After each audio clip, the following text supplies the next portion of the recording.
after breakfast. This is the life. Wait a sec. Isn't something important supposed to happen today? Oh, today's our big day! We're supposed to leave the Fortress of Mirapede! Come on, we've got to go complete the release procedures now!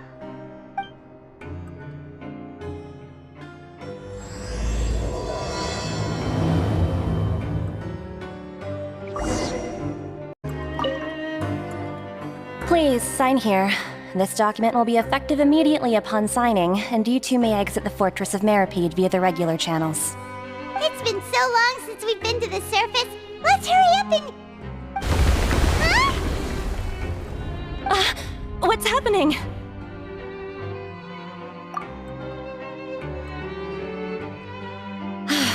I'm fine, thanks. But I wonder what that tremor was just now. Let's go ask the Duke.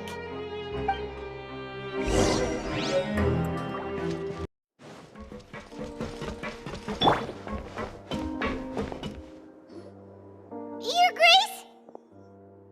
Ah, good to see you two. Is there something you wish to see me about?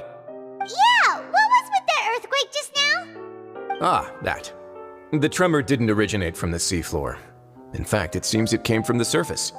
Over the years of serving as the warden here, I have developed a sense for distinguishing between what occurs on the surface and what occurs underwater. Besides, the seal that Monsieur Neuvillette set in place won't fail so easily. So the fortress is okay? If you recall our last incident, if there really were a problem, there would be crowds of inmates in a panic right now. Huh, you've got a point. Okay, seems we need to get back up to the surface and ask about what happened. By the way, do you know what day it is today? I believe today is this month's pipe cleaning day. Wait, seriously? Ah, yes. Have you completed your release papers? Yep. It's you two. Are you leaving now? That's right! Today is our last day in prison! But now that Paimon says that, it doesn't feel like we were confined here. It's actually been pretty nice. Oh yeah, Paimon feels fond of this place now. Then be sure to come back and visit. I'll miss you. If you've signed the release papers, then you're free to go. The guards will escort you out. You're not going to see us off? I knew you'd ask. All right, sure. Let's go. Well, you actually agreed. No worries, you must be busy. Paimon was just joking. Ah, so you do have a polite side, I see. After being down here for so long, I imagine you must feel like you're lacking companionship. Shall I come along too? Yeah, don't worry, we'll come back to see you. Paimon really likes the cafeteria here. The chefs sure do know how to make good grub. I hope you won't be here as convicts the next time I see you. We'll do our best to stay out of trouble. Well, it seems our work in the Fortress of Mirapede is finished. That's the end of another chapter in our journey. And since Neuvillette was the one who asked us to come here, we should probably go report to him now. Next up, the Palais Mermonia. You're going to see Monsieur Neuvillette? Please pass on our kind regards. I'm sure just your regards will do, no? I believe it would be the polite thing to do. You're right. I've heard the Palais has been terribly busy these days. Tell him that I hope he hasn't been overwhelmed by the recent string of troubles. The Palais Mermonia sure is buzzing with activity today. Halt! Huh? Oh, it's you two. Apologies. Monsieur Neuvillette did say you'd be welcome at any time. Excuse me, would you mind helping me take a look at this report? I'll be right there. Sorry, I've got my hands full here. You can see yourselves in. Everyone's so busy. Seems a lot has been happening.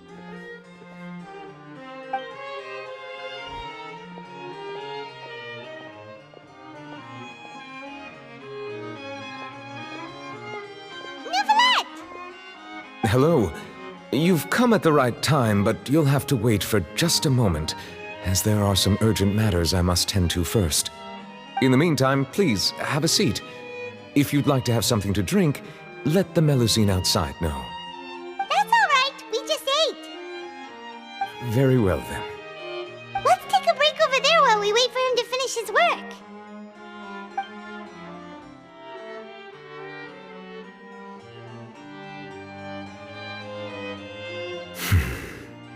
All right. That should wrap things up for now. Are you done with your work? Yes, sorry to keep you waiting. Today should be the day you were released from the fortress of Meripede, and it appears that you have managed to complete all the release paperwork. That's right, and we came here to see you right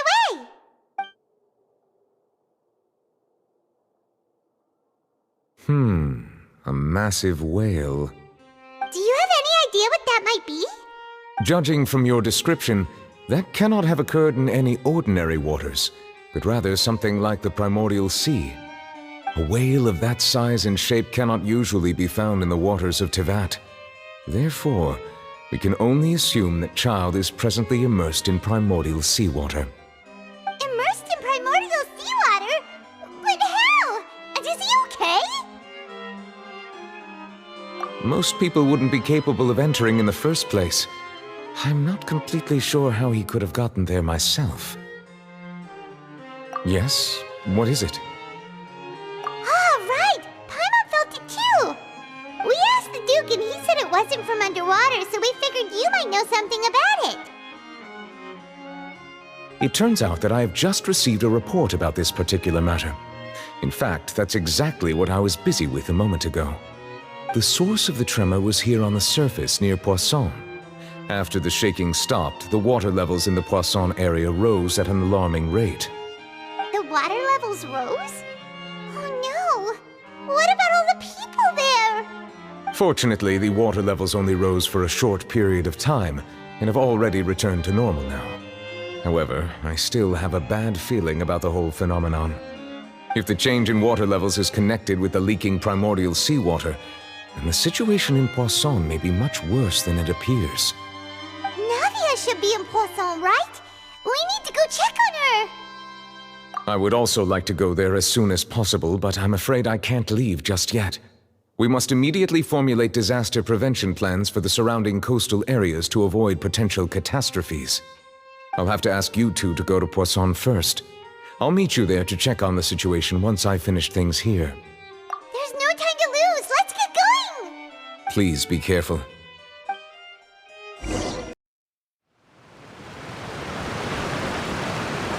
Oh no!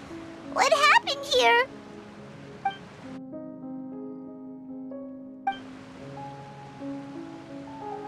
Navia should be around here, right? We need to make sure she's still... Paimon means we need to check on her.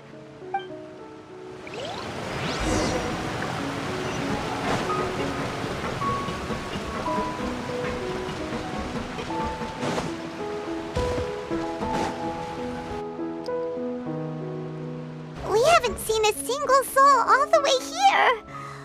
Oh, this is getting scary. What will I ever do now? Look! There's someone on the roof over there! Just stay put! We're coming up! Watch your balance! All right, just hurry!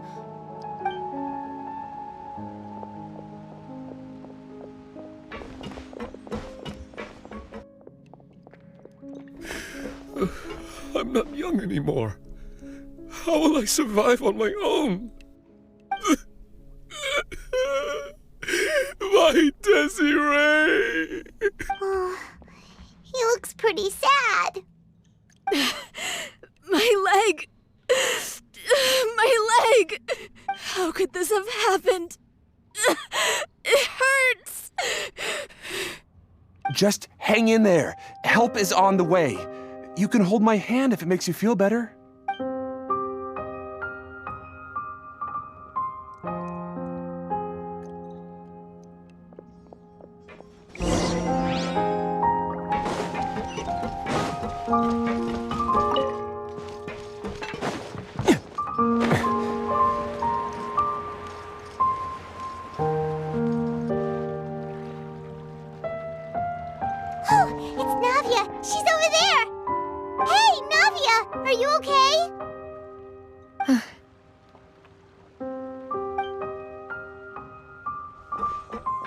you're here. We heard there was a situation in Poisson, so we came as quickly as we could. Yes. As you can see, the water level suddenly rose. It caused quite the disturbance, in fact.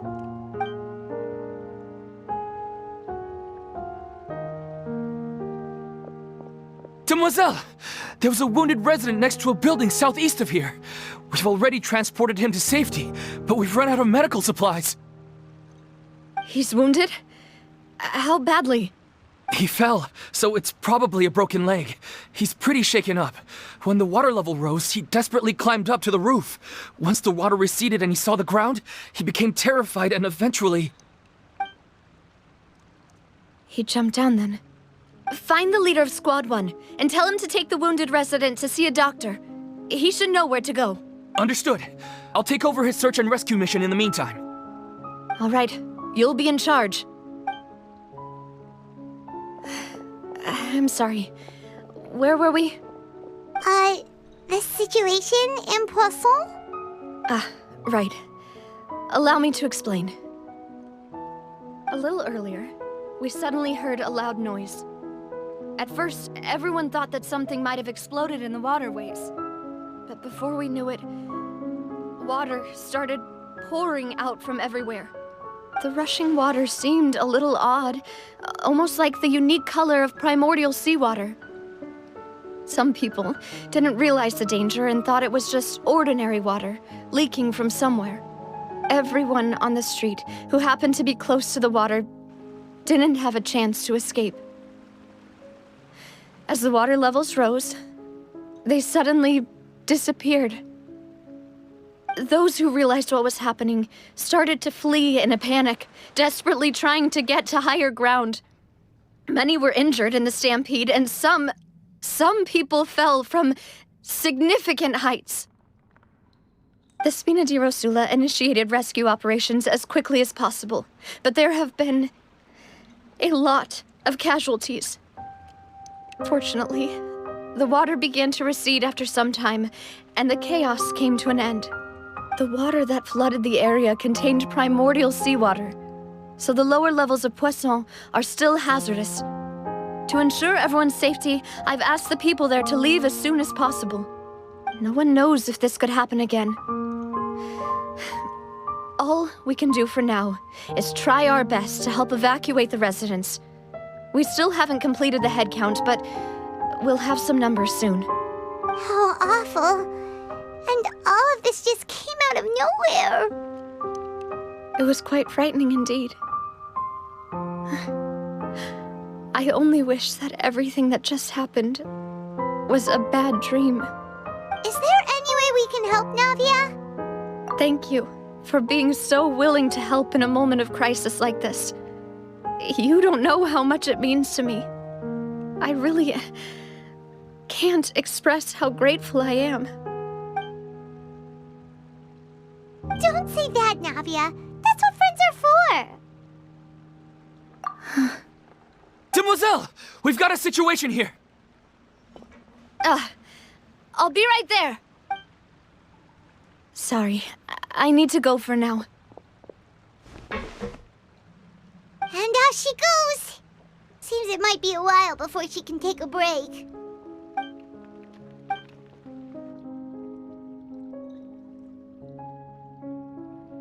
Okay, the wounded are being tended to, and we finished a preliminary head count. More support has just arrived, so I suppose I finally have a moment to focus on my own matters.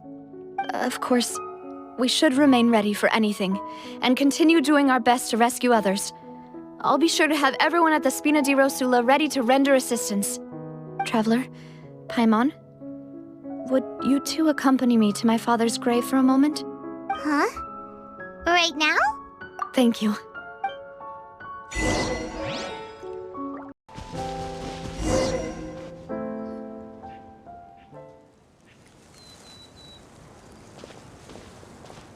Not a lot of people here, huh? Well, given the time of day and the whole situation in Poisson, Paimon doesn't think there'd be a ton of people here visiting graves. Right. That's how things are now. The living are so exhausted that they've no strength to spare any words for the dead. Navia?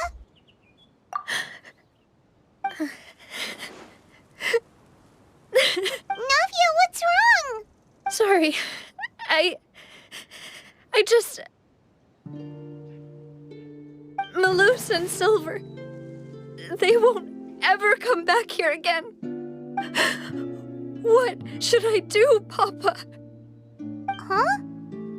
What happened to them?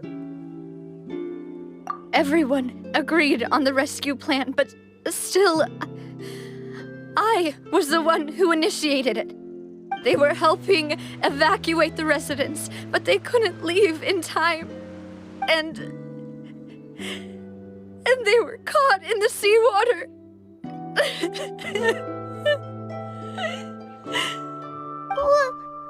What should we do? I've known them for so long. And I know they weren't afraid. But I could at least hold a funeral for my father. And I know where he rests. But as for Malus and Silver, they're just gone. I just can't.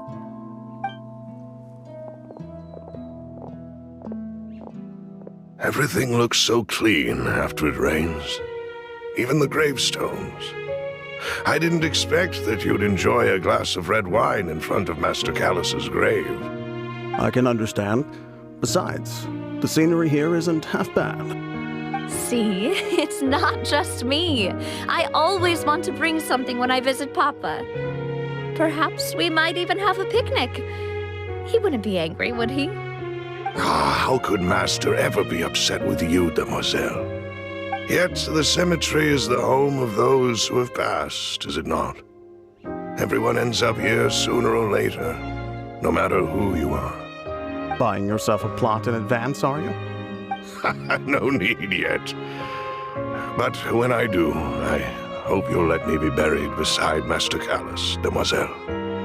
Hey, stop joking around.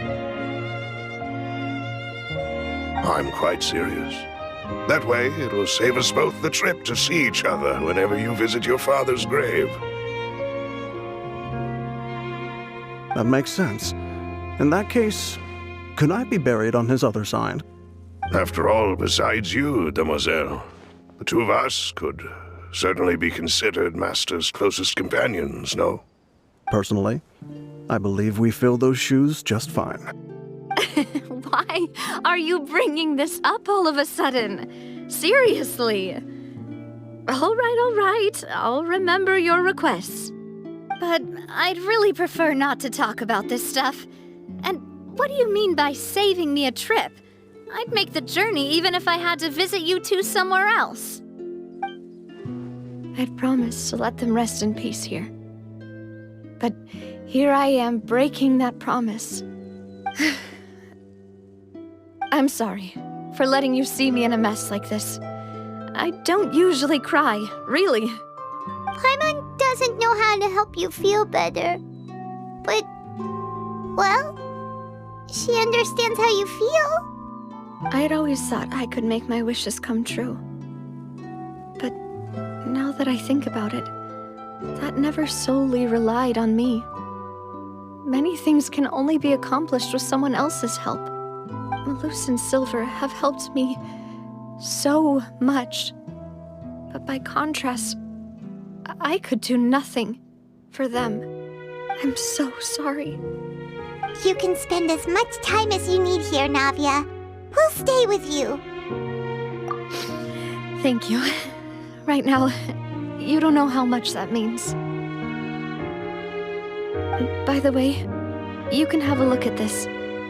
It's a list of victims from the incident that took place here. Obena, Khan, Burnett, Giverny, Francine, Karina, Daisy Ray, Joinville, Julianne, Esson, as well as Malus and Silver. So, everyone else is safe. but still. It's okay. I know what you're thinking. And you're right. We lost Malus and Silver. But we were able to save more than we anticipated.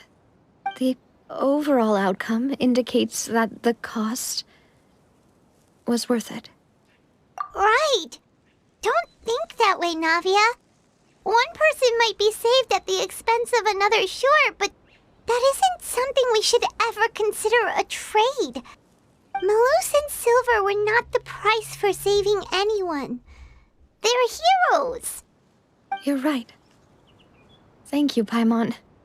What you said just now was pretty amazing, actually. I'll remember your words. Oh. Really? Seems you've become more eloquent in the time since we last met. The knave? What are you doing here? Is everything going well on your side? Yes, my people are carrying out the mission according to your request. All the residents of Poisson have been evacuated, and we're preparing to relocate them to higher ground. As for these supplies, we have everything taken care of. There is no need to worry. Thank you very much. Wait, do you two know each other? We just met recently. Right, Miss Navia? Usually, I would call this a coincidental encounter. But that doesn't quite fit this time. Besides, it never even crossed my mind that a Fatui Harbinger would come looking for me. Thanks to the Knave, Spina di Rosula received generous support from the Fatui, which allowed us to complete the rescue and evacuation work so quickly. Mutual aid is essential to fostering positive developments. We were already in the area, in any case, so it was nothing.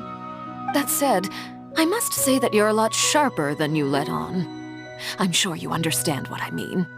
I apologize for all the ways in which I tested you previously. We've never worked with a Fatui before, and it's extremely important for us to know who we're working with. My subordinates have reported that Fatui soldiers have been observing water levels and taking head counts in various locations. I hear that they've also prepared a large amount of emergency supplies. I'm quite surprised. This is nothing to brag about, nor do I intend to.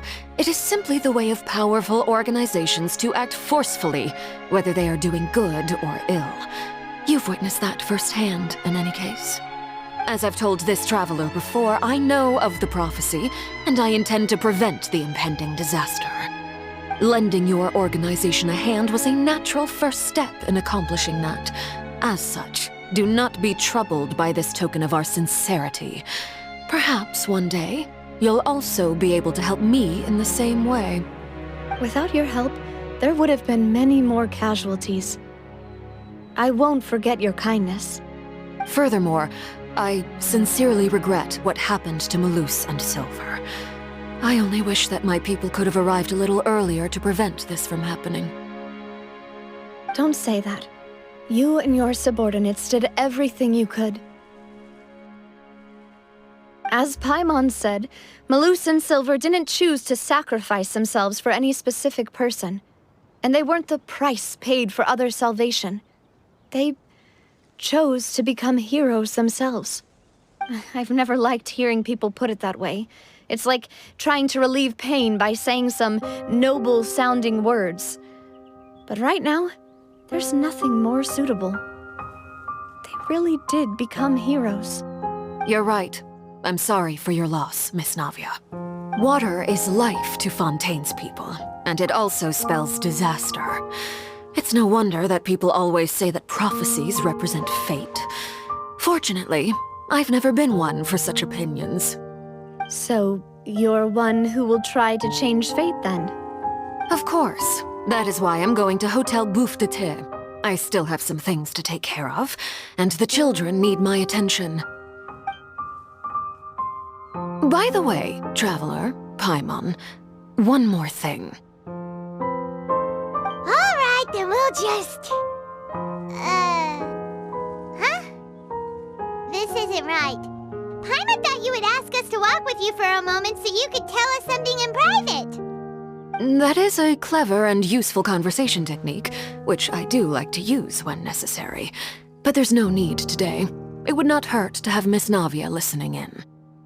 Traveler, I'm sure you remember that I said we could work together when we had the chance. You and I both know that there may be issues with the Primordial Sea.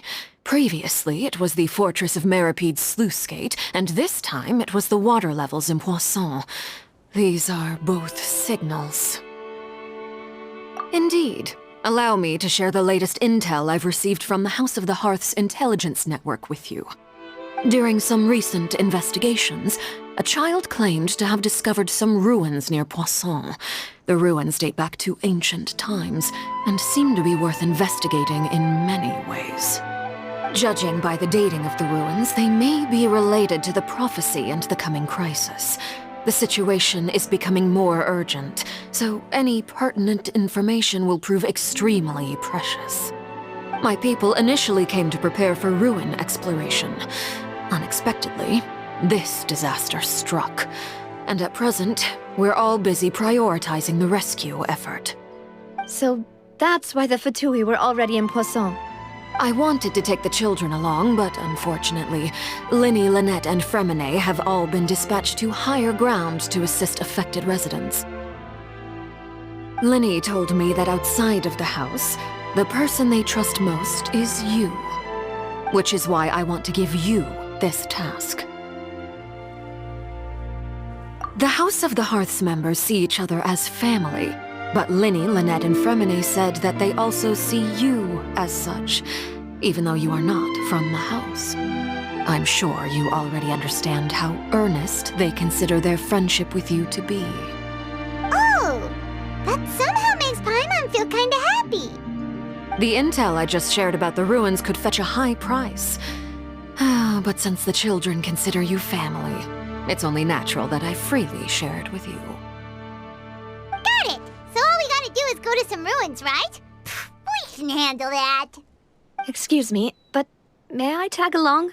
You wish to join, Miss Navia? But are you sure you're up to exploring some ruins? You need to rest. Well, I'm sad, yes. But I can't just go back and plop myself into a chair by the roadside and do nothing. There's no point in being depressed while we still have a disaster on our hands. As my father's successor, I must live up to the hopes he had in me. Besides, I'm also doing this for myself. I need something, a distraction, to keep my mind off Malus and Silver. Since you put it that way, I have no objections. What do you say, traveler? All right.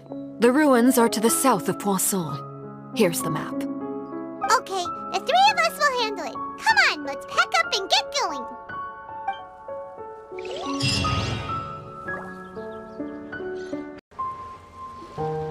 So, are these the ruins the knave was talking about? Whoa, talk about old.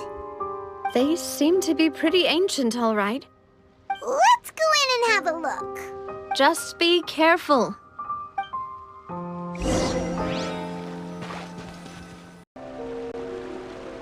This place has also been contaminated by primordial seawater.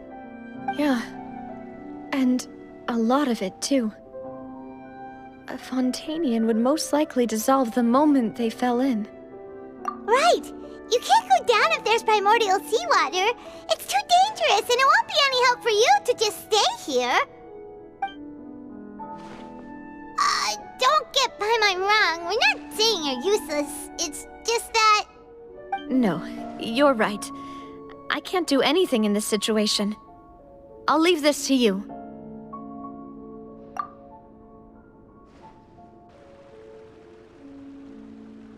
That complicates things. Maybe the only way left is forward. In that case, do you want to wait for us here? The water levels here are unstable, and there's a chance the water will rise. So staying here wouldn't be safe either. I'll go together with you. Perhaps we'll find the exit just up ahead. All right. Come with us for now then, but Please be careful.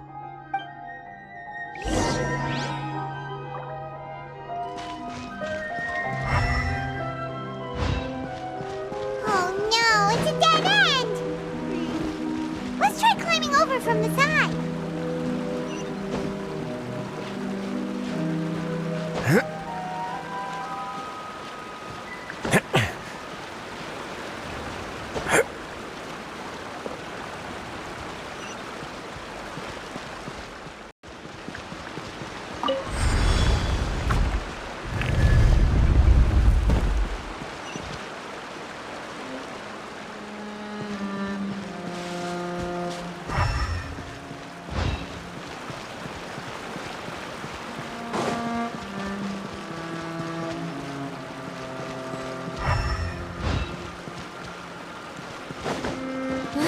Wait, there's something wrong with this.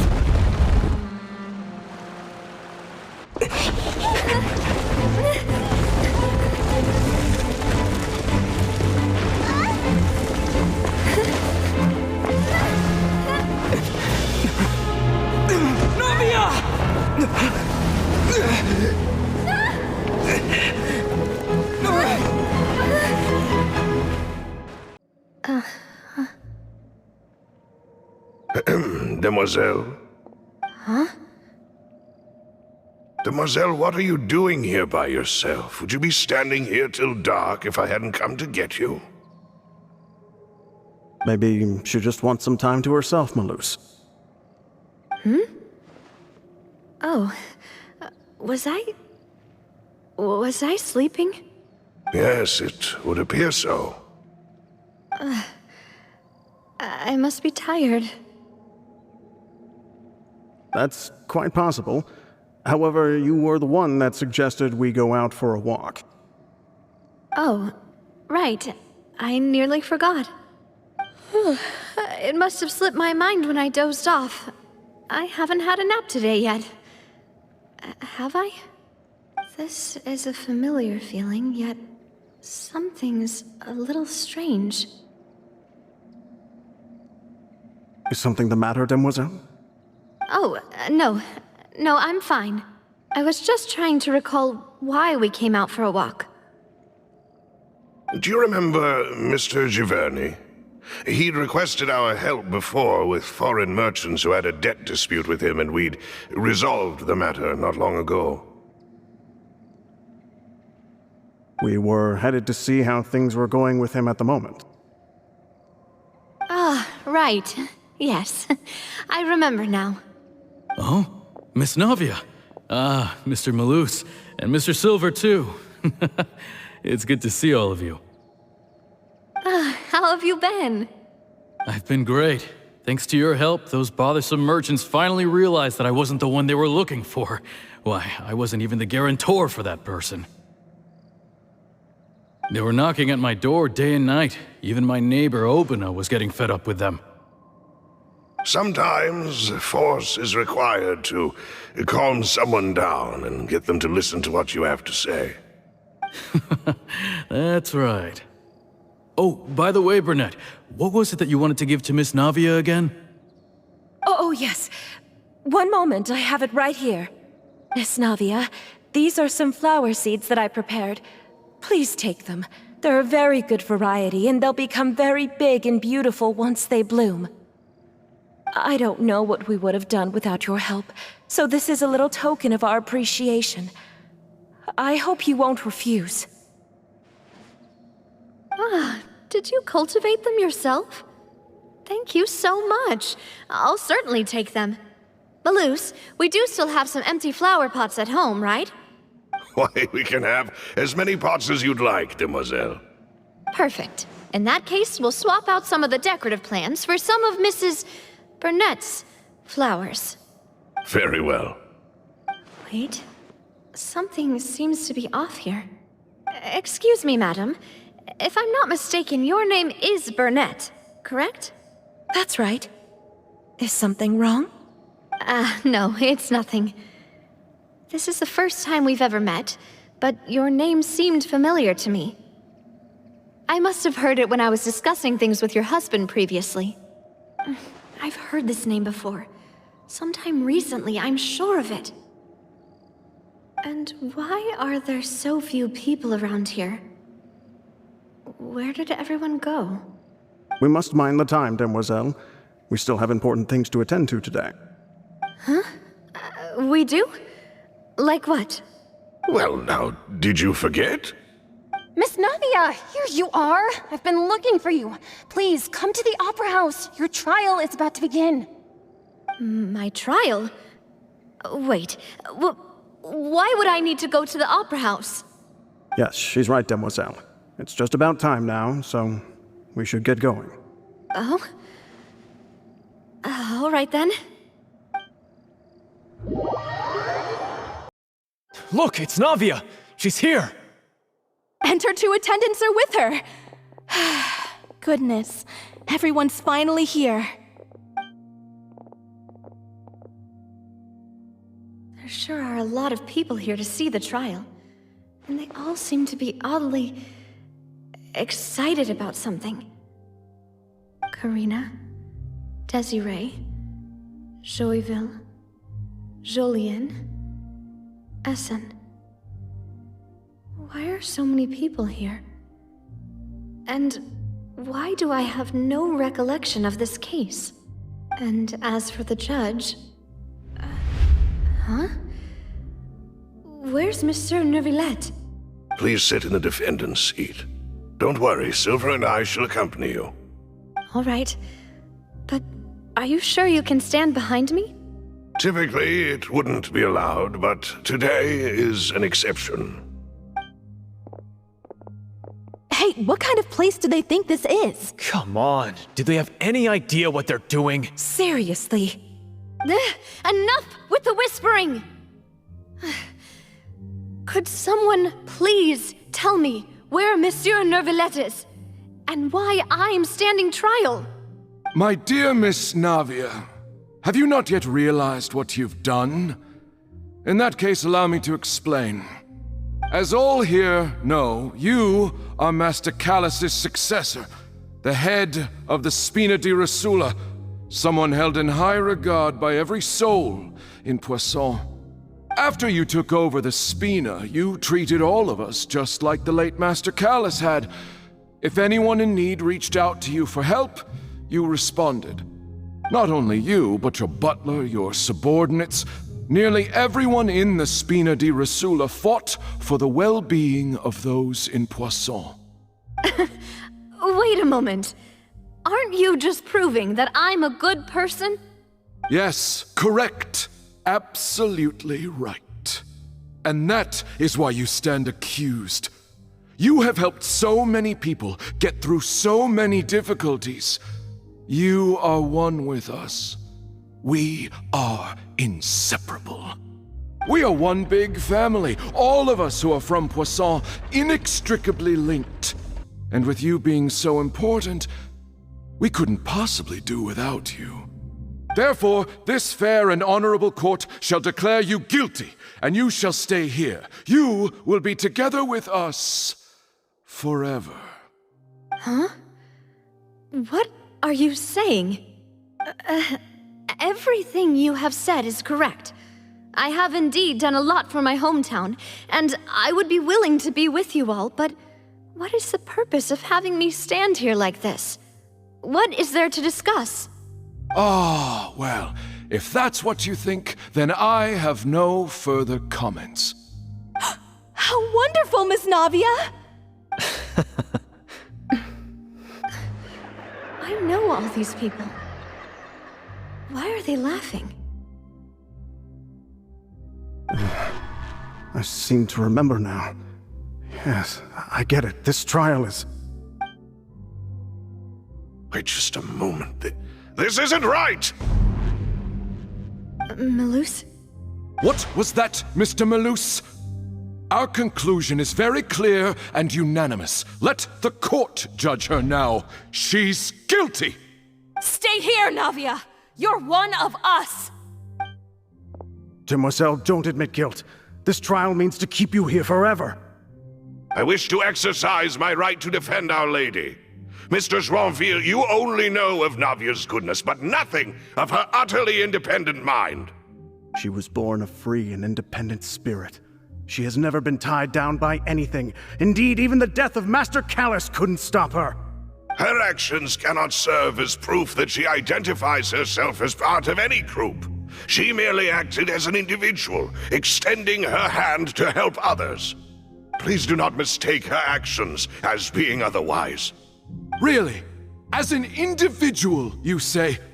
Don't forget, we are all Fontanians here. This is the nation of justice, the nation of Hydro. Even if Miss Navia only voluntarily rendered her assistance, that doesn't change the fact that her beautiful soul must return to everyone. Water accepts all, blends with all. It will surely accept her kindness. Everything is measured here in the nation of Hydro, and in the end, everyone shall meld together. Thus, when a unanimous opinion emerges, that opinion represents justice. Now I speak for everyone. Our opinion is consistent. Navia should stay. We and Navia are one. And you would call this justice? Preposterous. You are merely jealous that Demoiselle still has a chance to exist as an individual. Have you forgotten how much you all once longed to become individuals, to become independent? Do you mean to defy our justice? If your justice is flawed, then why should we acknowledge it? As you said, we can also have our own justice. Silver and I shall defend Demoiselle.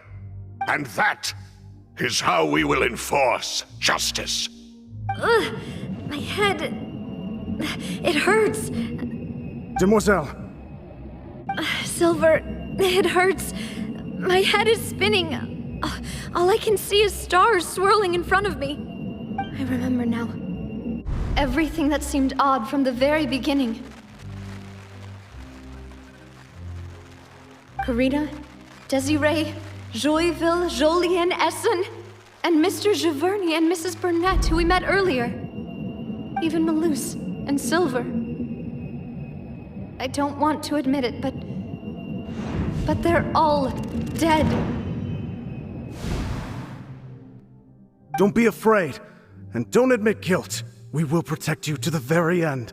Absurd! Who are you to say that she cannot be judged? We are the majority, and in the nation of trials, the majority is absolute justice. We are the will of all. Don't let them escape! We shall keep Navia here with us! Mr. Malus and Mr. Silver, must you be so stubborn? How could the two of you possibly hope to stand against the collective? Do not resist. This judgment is fair and just. Navia belongs to us. After all that happened, she should not be left alone in Poisson. What are you saying? No more excuses! He says we're jealous. Jealous? How could she possibly be an independent individual? What's with these people? Who's jealous of her? She belongs to us! Miss Navia, she... Silence! That's...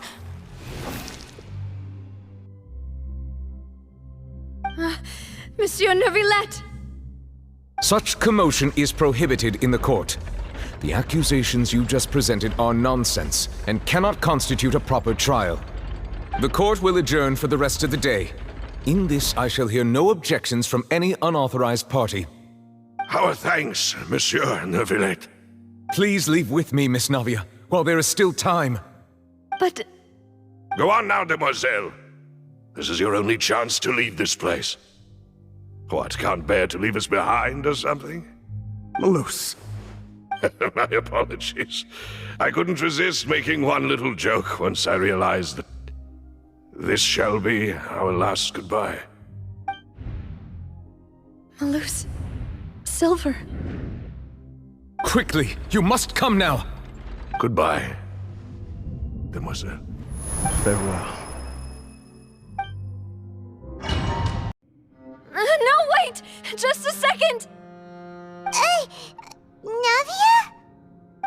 you're awake. Good. I must have been dreaming.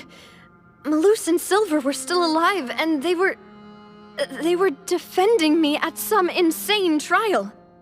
It looks like you're all right. Did all the sad feelings cause you to have a nightmare? Paimon could give you a hug. The ruins you were exploring suffered a cave-in. When I arrived, I found you falling toward the water. You were just about to be dissolved within, but I... What is it? I think I saw 2 Oceanids protecting you. It was only for a moment, perhaps even a fraction of a second, but they gave me the chance to retrieve you. Were it not for their intervention, I would not have been able to rescue you before your consciousness dissipated. Wait, did you say Oceanids? You mean like what happened with Vache? Perhaps those 2 Oceanids were the people you saw in your dream. I always told them that they didn't have to protect me. To think that they'd keep doing so even after death.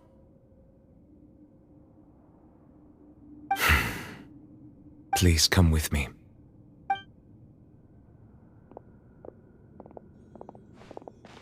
Neverlet, are you okay? Oh, I am quite all right. Perhaps there's something we could chat about? Why do you look so stiff all of a sudden? Oh, Paimon knows. You're the type who feels awkward when there's nothing to talk about, right? I merely thought that we should give Navia some time to herself. Huh? Why didn't you just say so then? Don't you think it's even more awkward to call us over like this and then have nothing to talk about? I suppose so. Ah, Sigewin. I hope all is well with her these days. Her work in the Fortress of Meropide has not been too much for her, has it? No way, don't worry. She's doing fine down there. She's an amazing head nurse. I see. Well, that is good. I have always worried that Sigewin would need a lot of time to understand the world of humanity, just as I have. Oh, and the Duke also says hi. Even though Sigewin made him do that. He hopes that you haven't been overwhelmed by all that's happened lately. Thank you. I have indeed been busy lately, and I also hope that everything is going well in the Fortress of Meropide. He still doesn't know what to talk about. Let's chat about something else then. So, Neverlet, you're probably quite the swimmer, huh? Yes, of course. This isn't going anywhere. Let's try something else. How did you find these ruins? Did the knave tell you? Yes, in fact. I had arranged to meet you in Poisson, but when I arrived, I discovered that the Fatui were helping the residents evacuate. They had even transported a large quantity of supplies to the area. Amid my astonishment, I ran into the knave, and we had a chat. She informed me that she had asked you to investigate the ancient ruins here. Yeah, we originally planned to meet up with you, but we thought you might still be busy with all those official documents. We didn't think exploring the ruins would take very long, and who would have thought you'd wrap things up so quickly?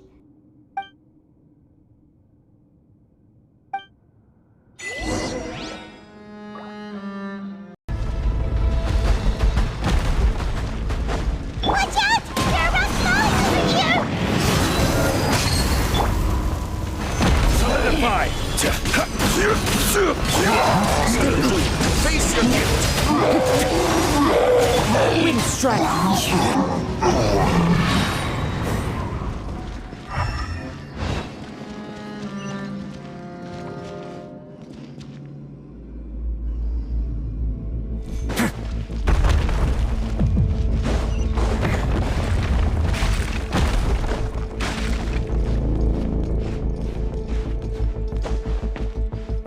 It seems we're almost at the top. Keep it up!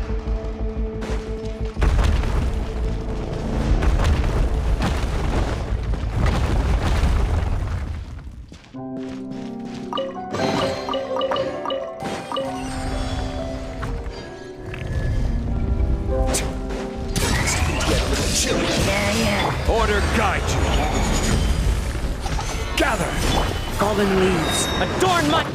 You asked for it.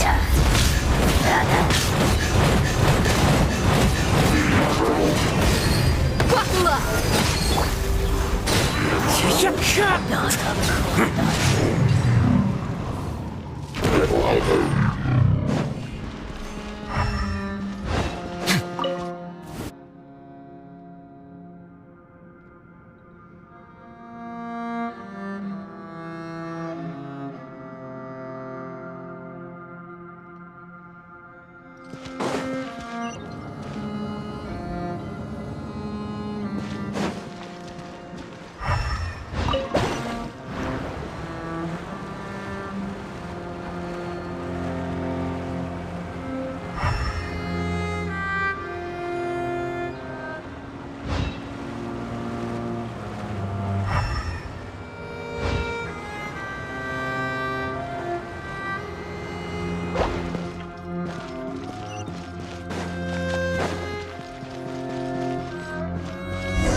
Looks like we've reached the end. This is the place. There should not be any other hidden spaces in the vicinity. The path sure had some twists and turns, but it turns out that this place isn't actually that big.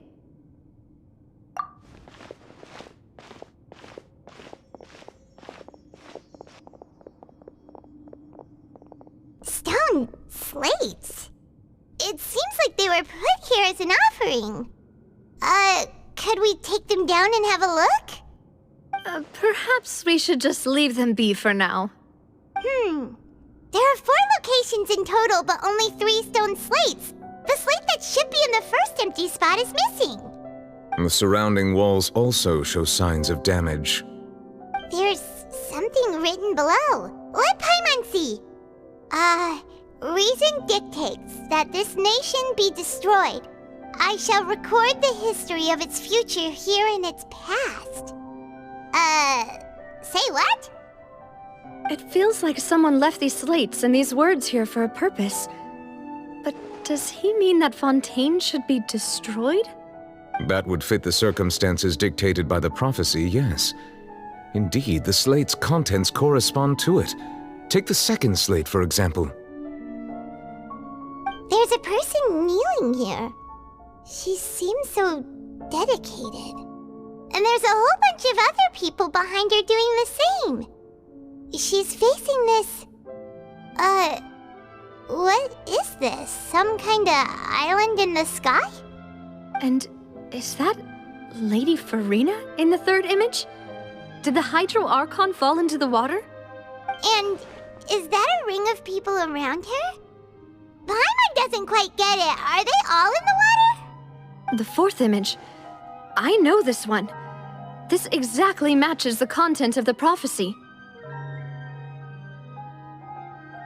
The people will all be dissolved into the waters, and only the Hydro Archon will remain, weeping on her throne.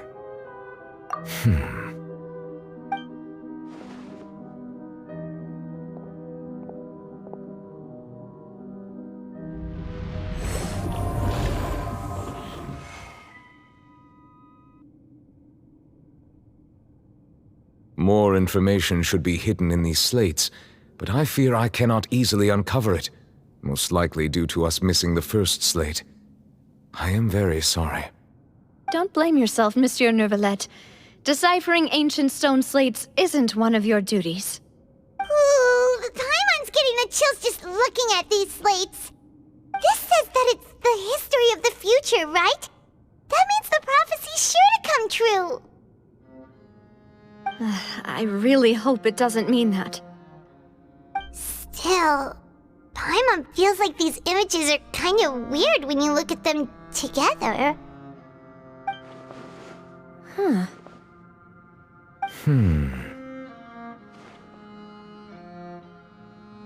That's right! If the images are in chronological order, shouldn't the fourth, the waters drowning Fontaine, come before the third, where the Hydro Archon herself falls into the water? And yet the order is reversed here.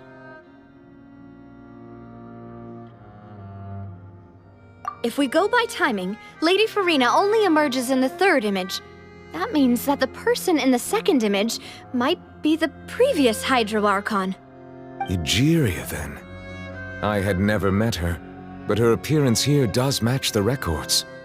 The previous Archon kneeling before the floating island in the skies, as if confessing a sin. Did she herself commit that sin? And if not, why would she be in such a posture? Also, I'm still wondering why these ancient stone slates are here at all. Judging from their contents, could this place be the origin of the prophecy? But who would have created these slates and left these words here?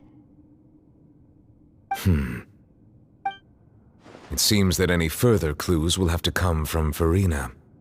In that case, there's no time to lose. There's nothing else to be gained here, so let's head back first. Yeah, we better get somewhere safe for now.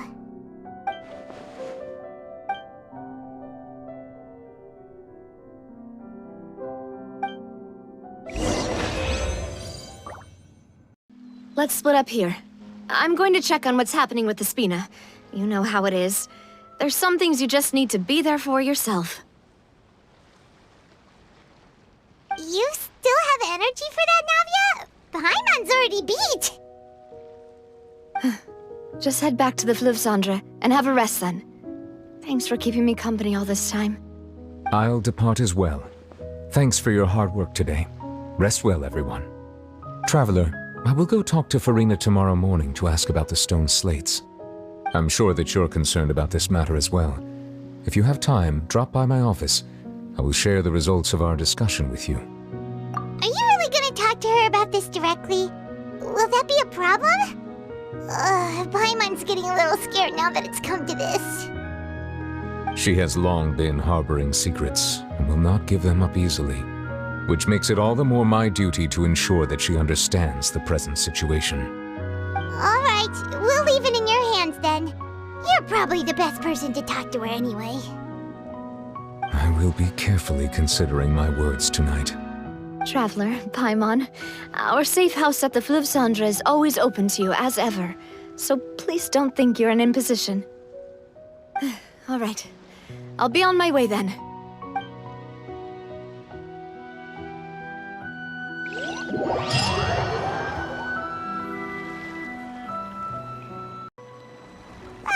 We're finally back!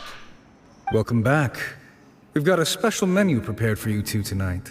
Yay! And there's good food too! No, the boss is the best. Ooh, desserts! Nice! These are all Paimon's! Paimon's already starting to forget what happened today. Oh, that voice. Is that who I think it is? Huh? It's you two. What are you doing in Fontaine?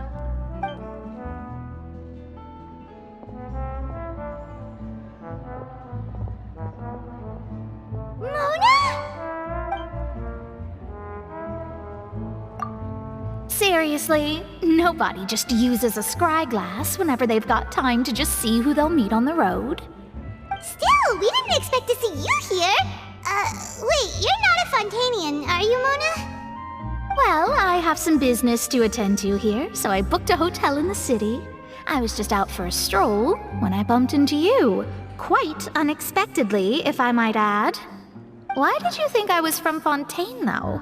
Is that because Magistus doesn't sound much like a Mondstadt surname?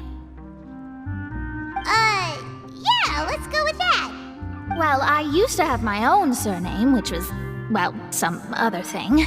Either way, the old hag told me when she took me as her disciple that the first step to being a great astrologist's pupil was to change that name.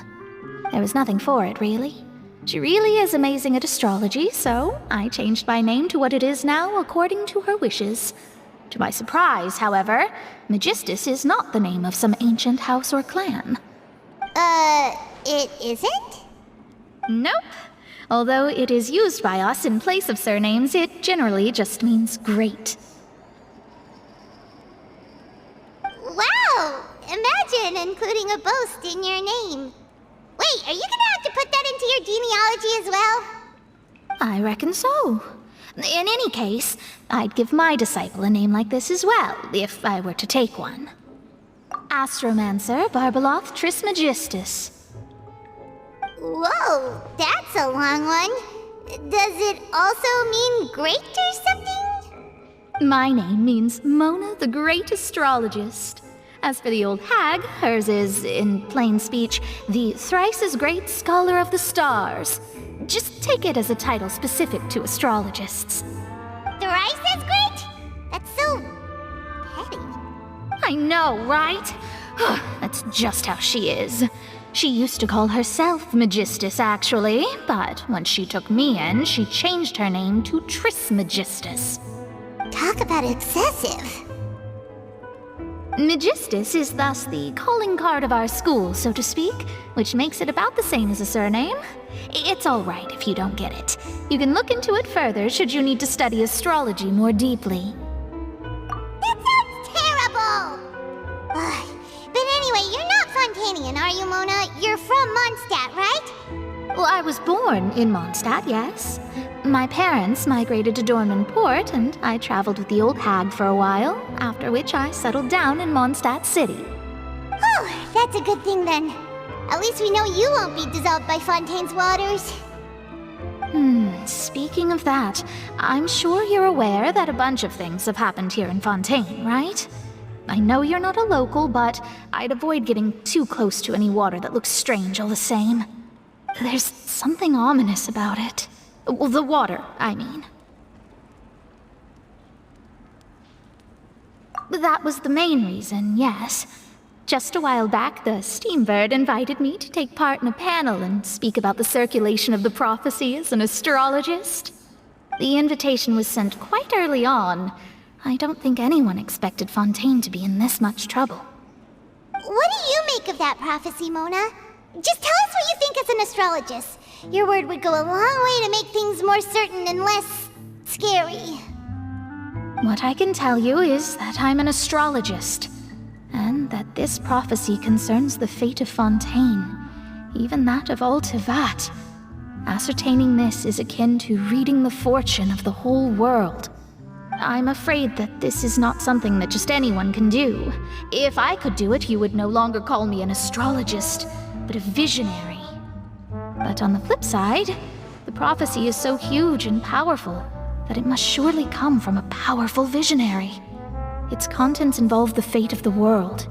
Disregarding it would be a mistake. A visionary? Sounds really powerful and all, but does such a person really exist? Of course. The old hag could do it, and I'd bet there are others amongst those Hexenzirkel colleagues of hers who could do something similar. Huh? Are you sure? All right, I'll help you. It isn't often that I see you with such a serious look on your face. I'll tell you once I hear back from her. Thanks, Mona! You're amazing as always! Oh, well, this is something only I can do after all. So yes, your praises are quite welcome. That's the greatest of astrologists for you! Of all the people we know, you know the star's the best! Indeed, indeed. That's the spirit. Oh, sorry. I came to see what all the commotion was about. If there's anything you need, do not hesitate to inform the Spina di Rosula. Oh, whoops. Guess we were getting a little too carried away there. Well, I'll go tend to my own business now. If I receive any news, I'll be sure to come find you two again. And there she goes, quick as rushing water. And here we are with the Spina guy giving us suspicious looks. If Paimon hadn't spoken for you, it'd be you getting all the weird looks. The things Paimon does for you. That's more like it. Time to get up, traveler. We agreed to go see Neuvillette, so let's pack it up and get going.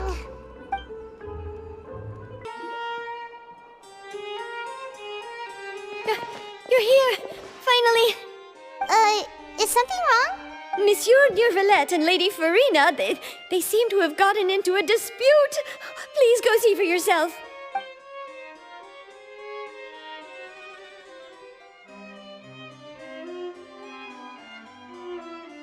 I said, I've already explained everything. And yet the problem has not been properly solved. There is little space for excuses between us. It is not my intention to offend you, but please tell me where you stand. You are the Hydro Archon Focalor, are you not? Look at this. This is a list of the victims from the recent Poisson incident.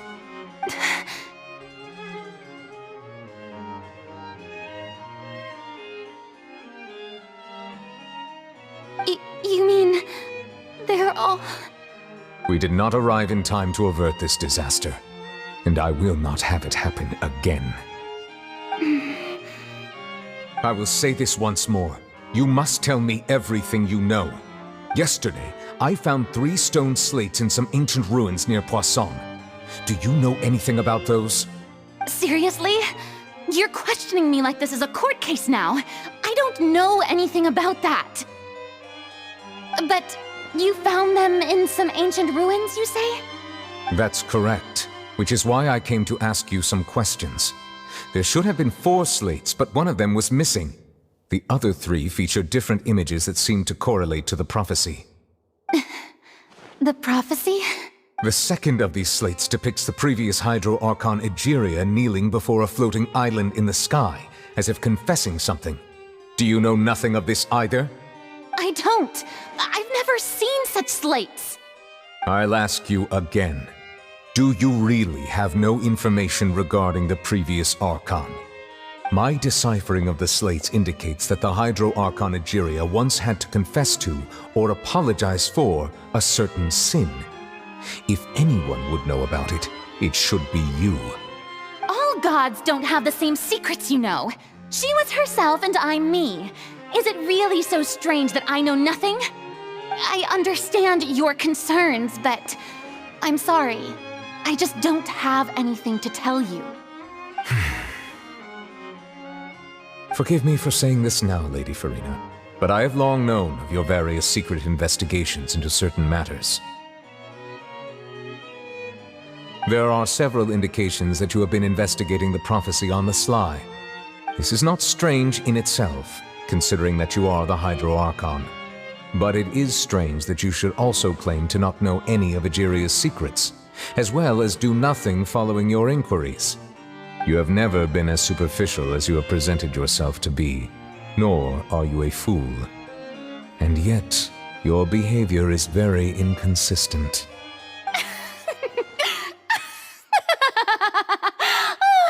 So you've been watching me all this time, have you? I didn't think you were that type. You... Well, since you know about my secret investigations, then you should know I'm actually working to take care of it. There's no point questioning or suspecting me. You're the Eudix, but you're still my subordinate. You should be following my lead. Just trust in me, you're Archon, and do as I say. Never mind whether you can truly convince yourself to or not. It'll all turn out fine. That's all I have to say. We do not discuss this matter again. Oh, the opera's about to start. Toodles!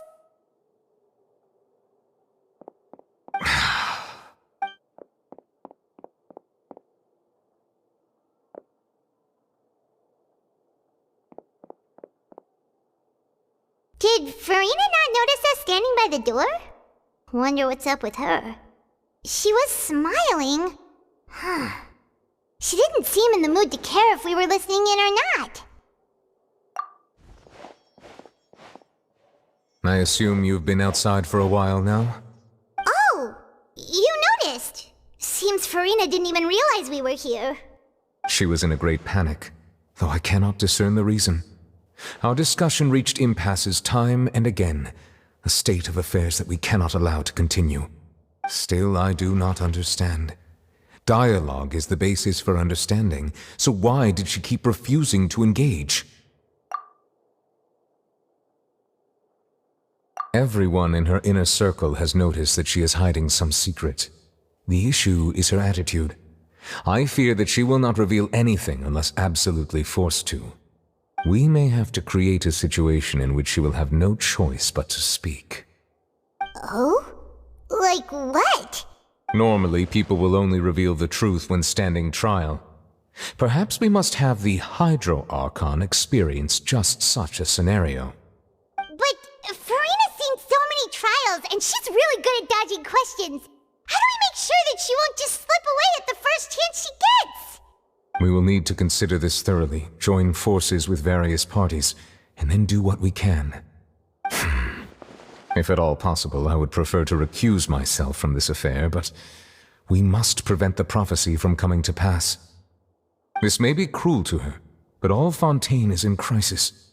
The information a god possesses is too precious, and so we must take a chance on this. But who will lend us their aid to do such a thing?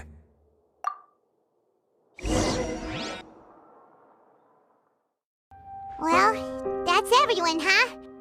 Speaking of which, it was pretty smart of you to think of hiding here.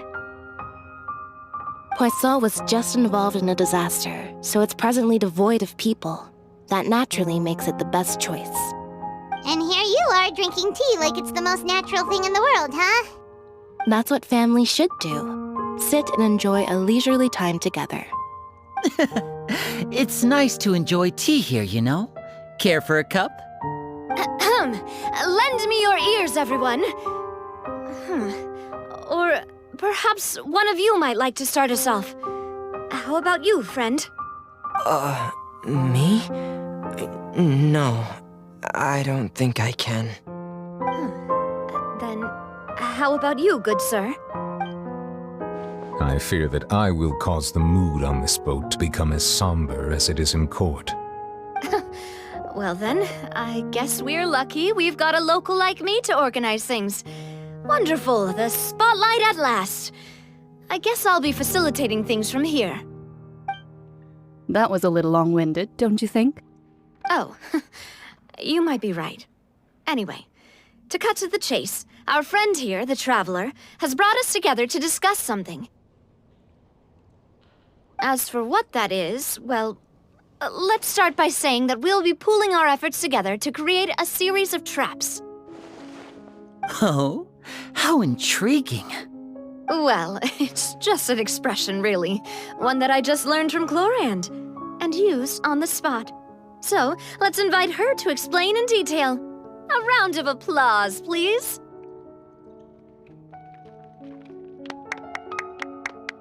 Huh? Didn't you say that you would be facilitating this? Oh, come now. Your work doesn't involve much public speaking, right? This is a good chance to practice. You might even pick up some fancy oratory tricks to impress your boss with in the future. I see. And what does my boss say? He is glad that you consider him your boss. Do go on.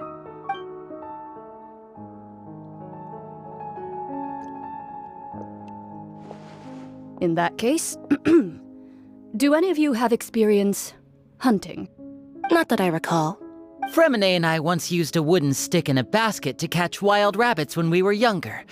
As for Lynette, oh, right. You were sick that day, weren't you? I've also gone diving to catch some fish before. Does that count? I'm afraid not. You may or may not have heard, but Fontaine once played host to a group known as the Marechaussee Hunters. Though that was their name, they did not hunt animals, but rather various monsters left behind by the ancient dynasty of King Remus. Today, Fontaine's monster population has already thinned greatly, so the hunters have blended back into society, taking up arms in other lines of work. They even left a unique methodology of hunting in their wake. A trap comprises of the following components: bait, a trigger, and a containment device. Sometimes a lethal implement will also be necessary to deal with the prey. So, if we were to build a trap together, right now, what would you choose to build it with? For me, I would prefer something basket-shaped. Pigeons and rabbits will see the bait and naturally enter the snare. Our line of work requires a deft hand, and we're some of the best in the industry, so you can count on our techniques. You used some of those techniques while moving the people of Poisson, didn't you? My subordinates mentioned that you even perform some magic for the bawling children. Yes, and I even managed to gather some intelligence in the meantime. I'm quite the multitasker if I do say so myself. I'm afraid I can't claim that as my strong suit. I prefer more stable methods, like placing bait in the water and waiting for the fish to come within reach. That's the kind of method I would count on. Calm and steady. Exactly the kind of person who would catch loads of fish. And I can be their assistant. With discretion, I'm sure. I'd probably use some sort of mechanical animal. Papa once bought me some small clockwork squirrels, mice, and such. When placed in the forest, they can attract others of their kind. I remember that you liked those too, didn't you? I did. And that would be a good way to go about it. If they're realistic enough, animals of the same kind will follow them all the way to the trap. What about you, Monsieur Neuvillette? I fear I do not have any related experience. That makes sense. You usually solve problems directly, without the use of any such tricks. But I do have one more question for you, Monsieur. If we were to create a trap now, how would you design it? I would like for it to be effective, but bring no harm to the prey. A more gentle trap would be ideal. Kind, as always. However, our intention doesn't necessarily change the containment device and the type of implement we need. If we wanted to kill the prey in one strike, we would need a powerful implement. However, that also goes for prey that must be captured and safely contained. Wait, why's that? Only a hunter who's a true expert at subduing their prey can snare it without harming it. The line that divides life and death is often exceedingly thin. So, are we going hunting together? We hadn't thought of seeing ourselves as hunters. It kinda works, but maybe it's still not the best metaphor. If our means of capturing and dealing with our prey is to put them on trial, then the hunting metaphor is actually quite accurate. But we shall require much more courage than any hunter to judge a god, a being whose seat is an exalted throne. Oh, so that's what's going on. Sounds very interesting.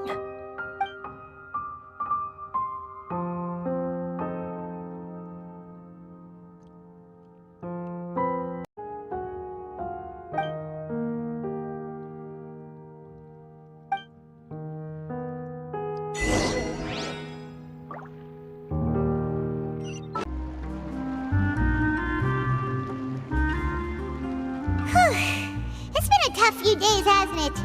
So much has been happening. Paimon didn't think the meetings would go on for so long, but everyone seemed pretty fired up, huh? Paimon thought they'd be at least a little frightened. Well, Fremine was, now that Paimon thinks about it, but everyone else just looked a little surprised. Well, it's hard to say. Paimon doesn't have any experience with this sort of thing. But with you around, Paimon sure will do great. After all, you're the most reliable person in the world, aren't you?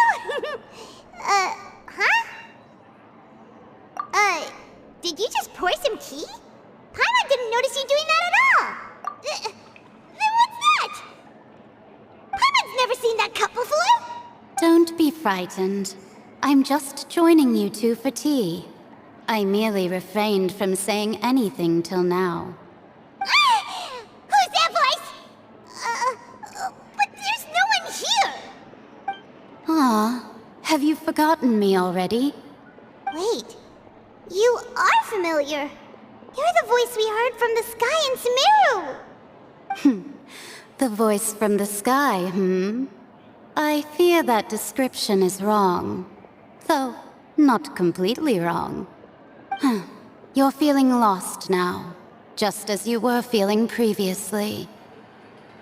I sensed that confusion and thus came to you.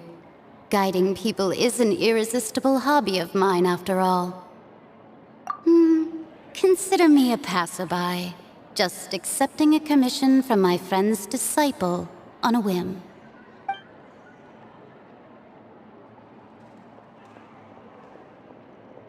The prophecy. Yes, what has been prophesied will be fulfilled. You may view such things as the history of the future. What? Then is there any way we can stop it? I believe you have witnessed a failed attempt with your own eyes. Can everything in Teyvat so easily be changed? Ah, so you've caught on. Just as prophecies are usually only the future as seen from the perspectives of the gods, could things be happening in hidden corners where the gods' gaze does not fall? Are the things that you shall see different from the fate that the gods perceive? What is she talking about? It all sounds really impressive and important and stuff, but it also sounds kinda scary. I believe that you understand, right? Some things are insignificant, but others you must reach out to change.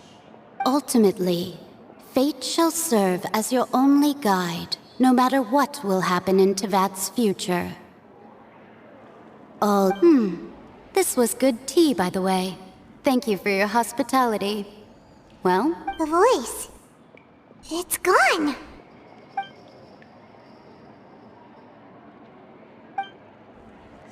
What? Paimon hears someone talking. Alright, coming! Hey, it's you who's getting lazy, okay? Well, I see I've walked in on some lively banter. Luna! Fine, just fine. I went to take part in that Steambird panel. It turned out to be more interesting than I expected. Not all Fontanians are pessimistic about this. One journalist mentioned that sitting around and waiting for the end to come would be wrong, and that they should make their own rescue preparations. I agreed, so we had a brief chat with her. Did she have pink hair by any chance? Why, yes! It was Charlotte. You remember her, right? That daredevil journalist? I'm in full support of her view. Prophecies are very important, but how can people allow their lives to be commandeered by just a few words? That's right! Paimon's glad to hear something sensible for once. Ah, yes. About what we had discussed before. I did try, but I'm afraid I couldn't reach the old hag. I'll try again tonight, but I wouldn't get your hopes up. Huh?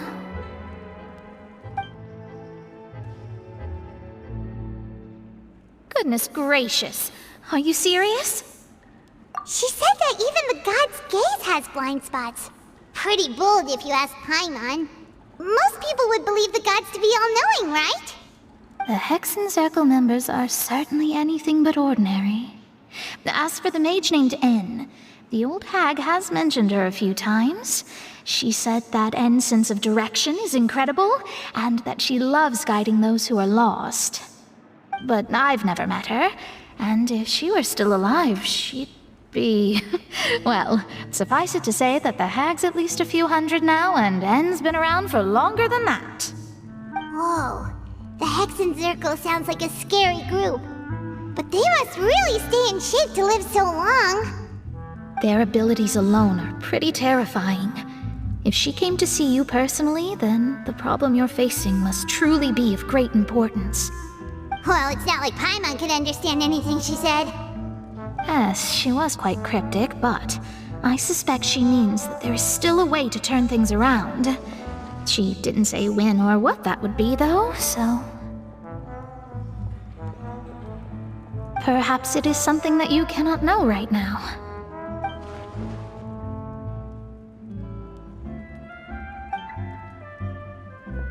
Traveler, Paimon, are you two all right? Oh, we're fine. We're just a little down right now. It kind of feels like the end is coming, you know? I see. I feel that same sense of desperation, too. I guess you could consider me someone who has often witnessed fate. So far as I have seen, it cannot be swayed. But even so, I still hope for, and believe in, miracles. Astrology is eternal and rational, But fate may not be. It is cruel, but it can also be beautiful. Perhaps that's what En was trying to tell you. Not to lose heart, and to believe that what you are seeing playing out before you is not yet set in stone. I did originally think of steering clear of all this, but I couldn't. Even if this is all futile, I still wish to help everyone. If we don't struggle to the last, then how can we face the end when it comes? Huh. You do have a point. There I go, talking about astrological principles again. Sorry about that. The moment I start talking about work-related stuff... I need to get going. It was worth trying to comfort you, even if only a little. I believe that you'll help those who are struggling in the same way I did. I suppose that might be why we always seem to meet by coincidence. Paimon feels kinda moved by what Mona said. But also kinda sad, too. Hey, Traveler. Paimon suddenly feels like going outside for a walk. Let's go.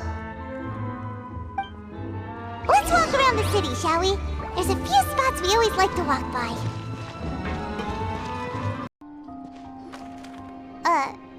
Huh? Our names are written in this newspaper. What's going on? Let Paimon see! The underwater stronghold, the Fortress of Meripede, has continued in its noble autonomy, but that does not mean that others cannot interact with it. My recent attempts to enter the fortress bore little fruit. Huh. Guess Charlotte still hasn't given up on that. Thus, did an Outlander friend become the focus of this report? A blonde adventurer with their white fairy, legends trailing in their wake. It is said that this mysterious traveler once visited the underwater fortress. So while the fortress's interior remains a mystery behind closed doors, do not fear, for the tales of the traveler contain surprises in spades. Journalist Charlotte's biggest scoop yet, the Traveler's Trail, World Walker. Huh. Charlotte took so many awesome photos of us and we never even noticed her! She hasn't been able to get a hold of anything at the fortress, so since we're easier to find, she's using us as the subject matter instead? Ugh, seriously? Well, fine. Those headlines and photos do look cool, so Paimon will forgive her this time.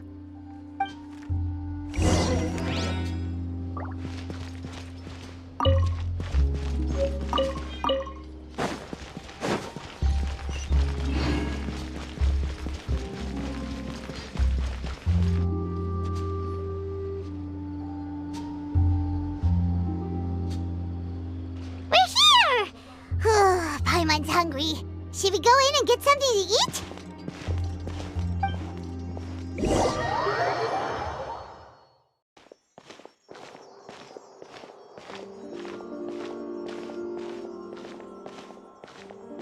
Hey, quick!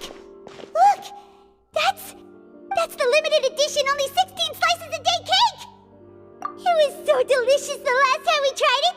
Despite the tense situation we were in, let's give it another go. Paimon's sure it'll be great.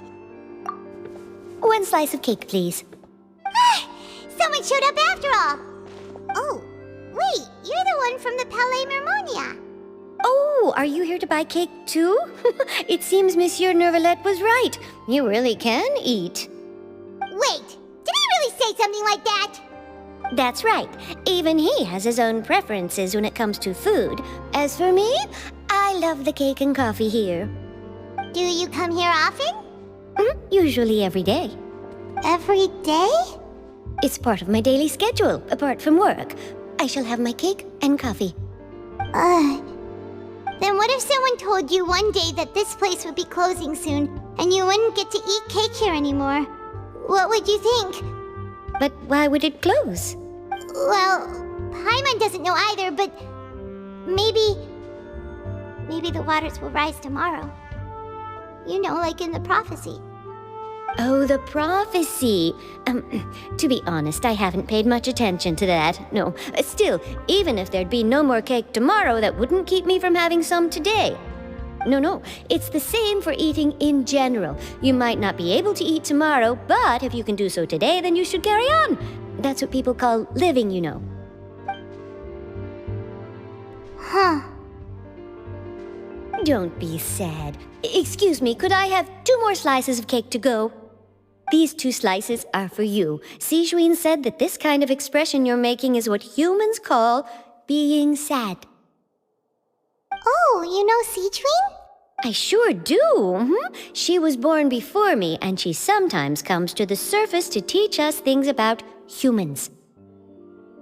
She said that humans are creatures that are saddened easily, yes, and you can only lift their spirits by feeding them delicious food. So please try the cakes here. I've got something else to do, so I'll be going now.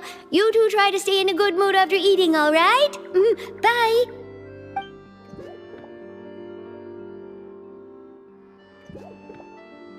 And there she goes. All right, let's dig in. Paimon's sure this cake will be delicious. It's more delicious than last time, and the flavor gets even better with a sip of tea.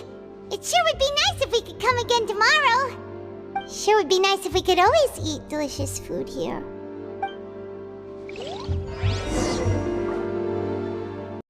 Oh, we're near the Steambird office. Let's go look for Charlotte and have a chat. Wow! If it isn't the Traveler and Paimon! Oh, have you seen the article I wrote about you? Ha! You've got some nerve! You just used us to make some quick mora! Oh, you needn't worry about that. I heard that you were in Poisson some time back, so I sent you a letter to discuss just that. It appears you didn't receive it, though. It's all right, though. I've set aside the amount intended for you. I've even set the table with some food. Really? Oh, you're the best! You're almost a little too easy to win over, Paimon. If I were a journalist with ulterior motives, you'd be in trouble now, you know. Oh, Paimon knows you're not like that. Still, what brings you here all of a sudden? Were you looking for me? When Mona mentioned you, we thought of coming to see you at work. I see. It seems you've already bumped into Mona here in Fontaine. So she mentioned me? What did she say? She said that you're a real daredevil of a journalist. Nice. In which case, can this daredevil journalist dare to request an exclusive interview with the legendary Traveler and Paimon? Huh? So your article in the paper today doesn't count? Oh, of course it doesn't. That was more like live photography. What I'd like to do is dive deeper and ask you to talk about the things you've seen and experienced. Yeah, are we even qualified enough? Why not? If I say you're worth an interview, then you're worth it. But not right now, of course. I'll need a few days to prepare. Oh, in that case, we'll just chat when you have the time then? Oh, so that's a yes? Ooh, splendid! I'll tell the editor-in-chief immediately. I'll have to apply for lighting, a venue, some props, and... Whew, so much to get done now. Talk to you later. Wait, Charlotte, Paimon's still got a question for you. And what's that? If, just for example, Fontaine were to be flooded tomorrow, what would you do today? Huh, that's the prophecy you're talking about, isn't it? I mean, I do hear about it often, but I've never once thought that the day could be tomorrow. If you're seriously asking, then I might try and think of a way to leave Fontaine. Oh, but I'm still a journalist first and foremost. That means I have a duty to be reporting from the scene. And secondly, I wouldn't forsake my homeland that easily. From what I've seen, most people don't know what they'd do should the worst come to pass. In truth, it might be better just to behave like normal rather than worry over such an end. So in all likelihood, I'd probably still be prepping at the office for that interview of ours. I know what you're thinking. That sounds a bit sad, but I've always believed that it's best to do what you enjoy. Just think about it. If this nation really were to be suddenly destroyed tomorrow, but I still successfully finish an exclusive interview with a truly unique person, then the story I would wind up writing would truly be timeless. And then do you know what I'd do? Well, I'd write that story, send it for printing, and use messenger pigeons to get copies out to the various nations as soon as possible. I'm not a dreamer, nor am I a workaholic, but I do love my job, and I'd be proud of leaving such an article behind. I guess you could say that I was born to be a journalist. But anyway, that's my answer. And on that note, I'll get back to my preparations. That's so nice. All of a sudden, Paimon actually kinda envies her. Anyway, let's go and take a look at the sea, shall we? The sea breeze and scenery can be a pretty soothing combo, huh? Paimon's been thinking. If it wasn't Fontaine, but all of Tevat that would be destroyed tomorrow, where would we go and what would we do? No, Paimon should ask, if you could choose, what would you like to do?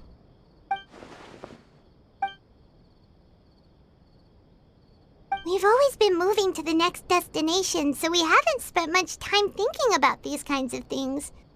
We didn't have to either, with us always being on the road and whatnot.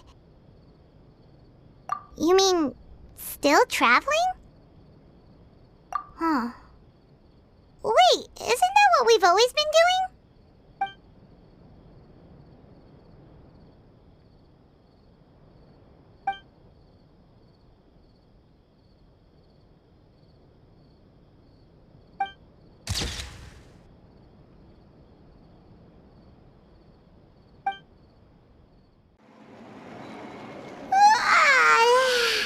Feels like you'll grow mold if you stay here long enough.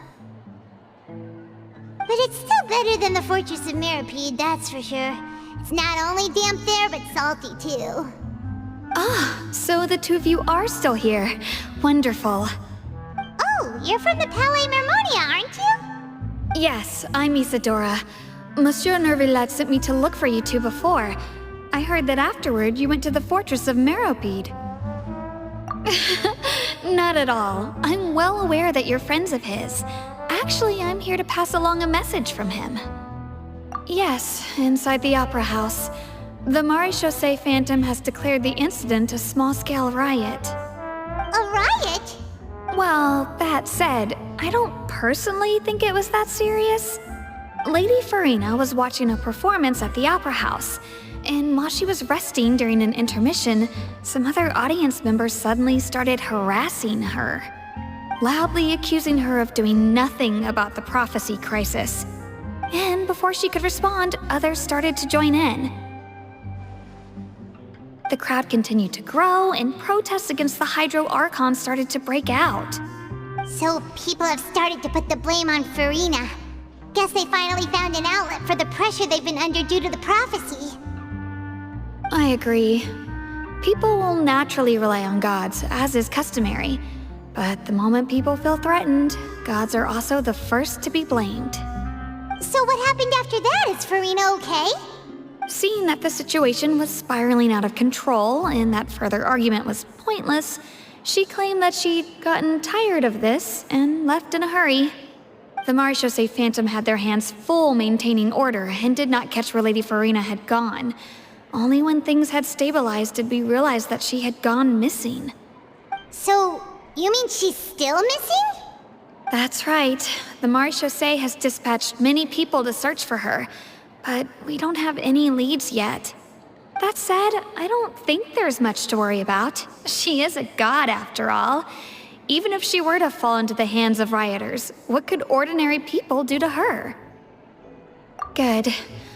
Monsieur Nervillet sent me to tell you about the situation, but he didn't say anything else.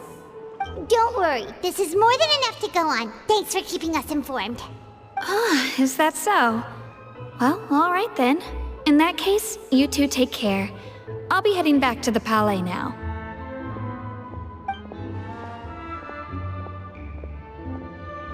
Well, sounds like we should hurry over to Poisson then. If we know Farina, she won't try to fix things in this situation. Instead, she'll look for a place to wait out the heat. And as we also know, she may be loud and dramatic, but she doesn't have a heart of stone.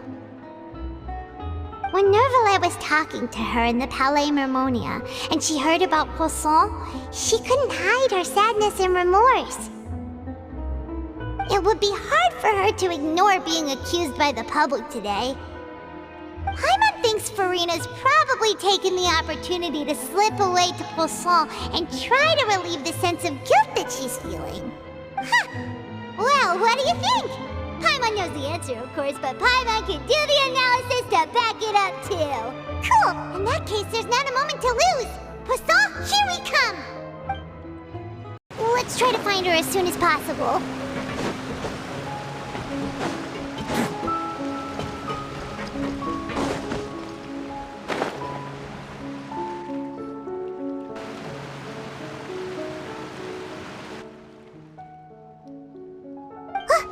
That's Farina, right over there.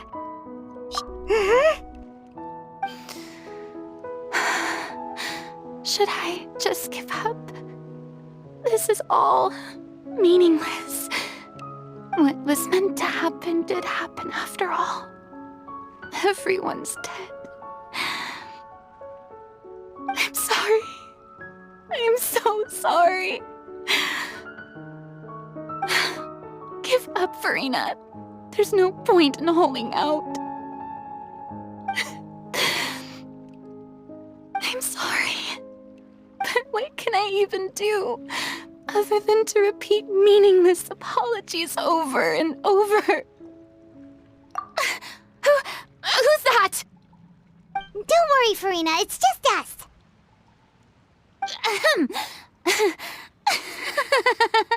So it is you, blonde traveler from another land. Why, I almost thought you were someone from that mob of my ignorant subjects, come to kneel and beg for my forgiveness. Farina, you were crying just now, weren't you? The tear stains on your face are obvious. What do you mean, tear stains? Oh, I remember. The show at the Opera House earlier this morning was so moving. I'm still trying to process it. Who did that uncivilized rabble think they were, disturbing my enjoyment of the arts? They even dare to tout their Archon. I must teach them a lesson. I can just imagine their twisted and frustrated faces once they realize that I'm nowhere to be found. Oh, and I'm sure Nouvellette and those people from the Maréchaussée Phantom are freaking out right next to them, too.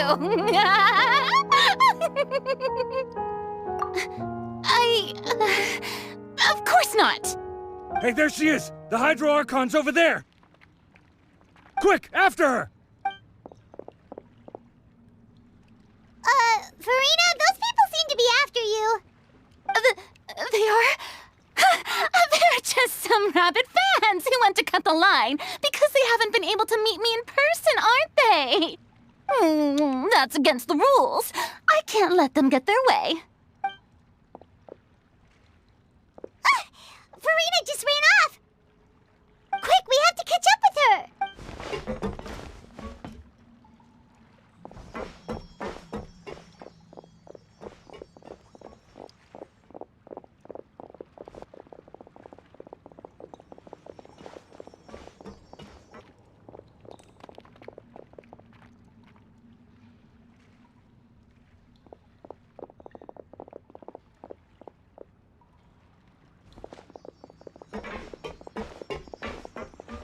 This should be the place, right? Hey, Farina! There's a good hiding spot over here. Quick, come to Paimon before the rest of them catch up to you. What is this place? Hurry, they're almost here. Fine. I suppose haste is warranted. Lead the way.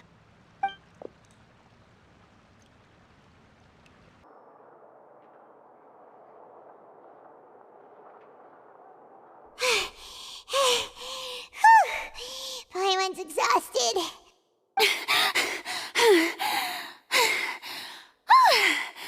I'm so tired. I totally thought they had caught me. No, I mean, I merely gave in to the sheer enthusiasm they displayed. You're right. Yep, that's a good girl. What's happening?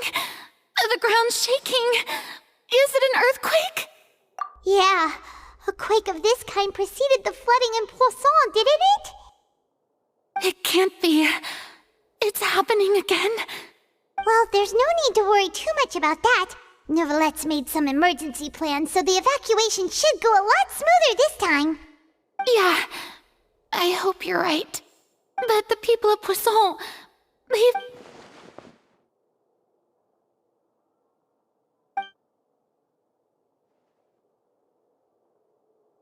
It's true.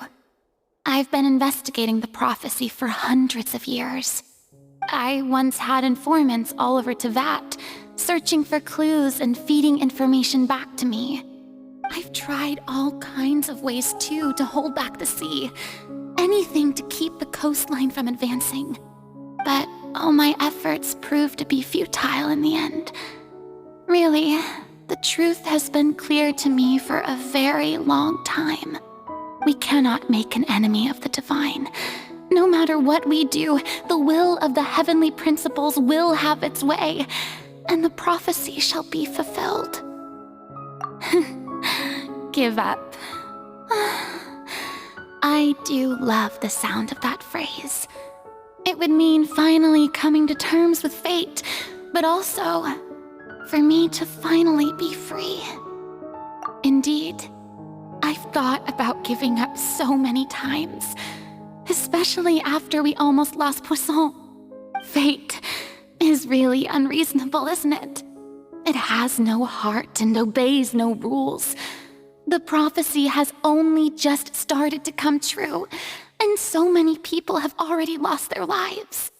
But just now, it all became clear to me. I still don't have the right to come to terms with fate on behalf of everyone else. As long as the final moment hasn't come, it's still not too late. Don't worry.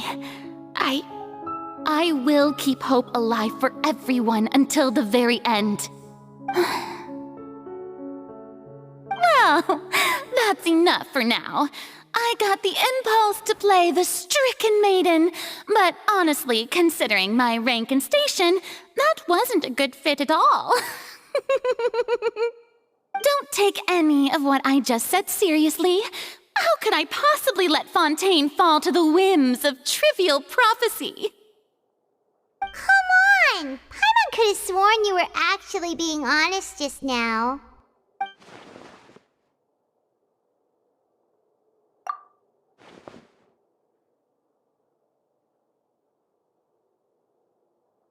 Share my burden. That's impossible. It was fated right from the start that this would be my duty alone.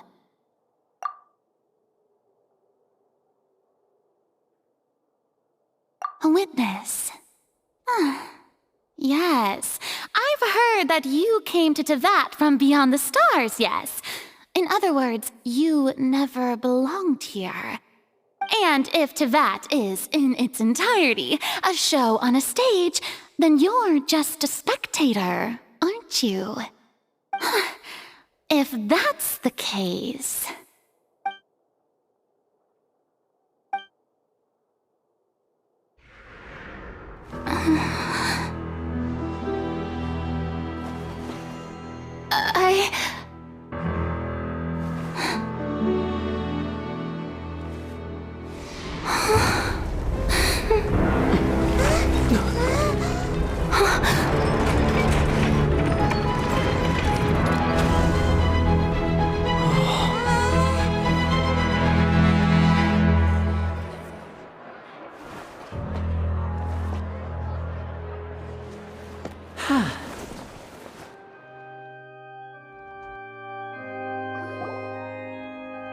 Ladies and gentlemen, this concludes my opening performance.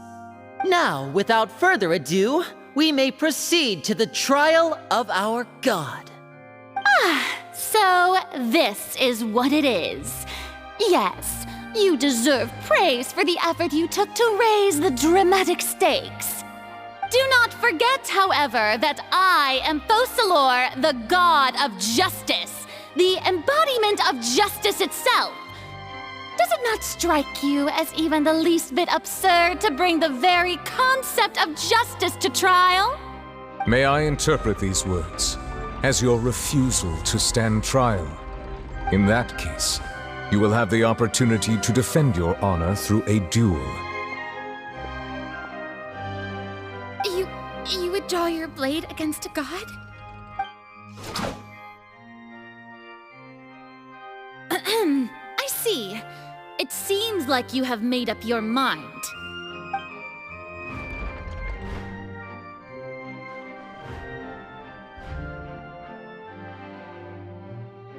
Paimon can't believe it. She just surrendered. What the heck is going on? Did I just see an Archon surrender to a human? Wow, how utterly humiliating. Lady Farina, what is the meaning of this? It would seem that there has been a misunderstanding. To be clear, the raising of both hands is not always an indication of surrender. Looking for excuses again, huh? I raised my hands just now to indicate my acceptance of the trial. No duel shall be necessary. I will admit that I've been running away for a long time. I'm sorry, everyone. I was unable to protect the people of Poisson. It is my duty to stand trial for my crimes. You are not the only ones to be disappointed in me. I, too, am exceedingly disappointed in myself. But now, it is time for the Hydro Archon to show you her courage and resolve. I, Farina, will use this trial to show the world the true meaning of justice! This time, I will protect you. Applaud and rejoice! One of the most outrageous and fantastical arcs known to the opera epiclese is now unfolding before your eyes. Mark my words, this shall be one of the most exhilarating and brilliant shows ever to grace the stage of Fontaine! The trial of the Hydro Archon, Focalor, will now begin! Woohoo! Oh, now we're making history! Why does it feel like Farina just took over the whole thing? Like, come on! Didn't she just get forced to stand trial for her crimes? Also, even though she's still acting super dramatic, she is taking this seriously this time, right? All right, then. Who will be my opponent in this trial? The court asks the prosecutor to please take the stand. Is that so? Very well. Then please speak, witness of Tivat, my accuser and fated opponent.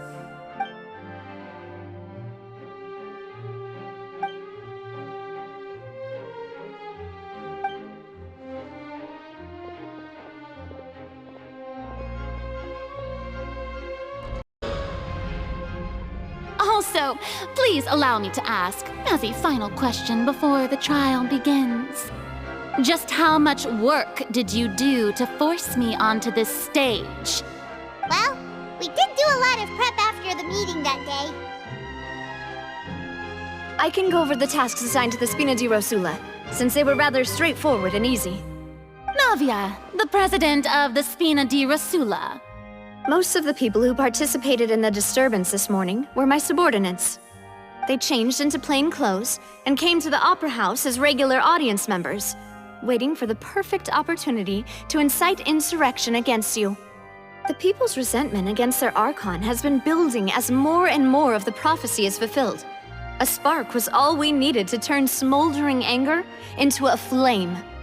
Moreover, according to our understanding and analysis of you, when something like that occurred, you would likely flee the scene and head to Poisson by yourself. So, we arranged for a second group to lie in wait there. So, you mean, the ones who scoured the settlement for me were also from the Spina? And their goal was to force you to step into the giant magic box so you may personally participate in the greatest magic performance in all of Fontanian history. That's right. That house was a magic box, rather than someone's residence. As the super ultimate version of the setup that I used when I first performed at the Opera Epiclese, the volume of the box was increased by a whole order of magnitude, and the distance it traversed was the entire gap between Poisson and Araneas. Its cargo, of course, was an Archon instead of a human.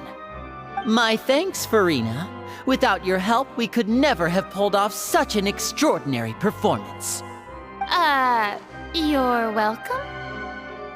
Of course, this performance was only made possible with Father's support. The House of the Hearth spent a massive amount of labor in Mora to pull this off. We had to select a location, construct the giant magic box, dig a tunnel, and open up a path through the water. It was a lot of work for all of us. So, in other words, the earthquake that we felt within the giant magic box was just a normal tremor from the transportation of the whole house? That's right. It wasn't a sign of another disaster to come. Then, I can guess Nervilette and Cloran's parts. You gathered a crowd, prepared a stage, and made sure that the champion duelist would be immediately ready for a fight. Also that as soon as I appeared on the stage, the trial may commence without a hitch. Am I right? Yes, that is correct. Well, Clorand, I must commend you for your courage. Only the most outstanding champion duelist in all of Fontaine would accept a duel with an Archon without flinching. Thank you. As for you, Traveler, I suppose your role was to keep me distracted with conversation once you found me in Poisson. You'd make sure that I didn't notice anything amiss before revealing yourself as my prosecutor once we'd arrived onto the stage. Oh?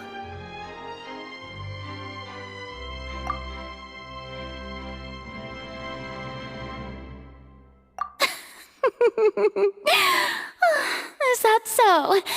Then I suppose I must have missed my final chance. It's fine.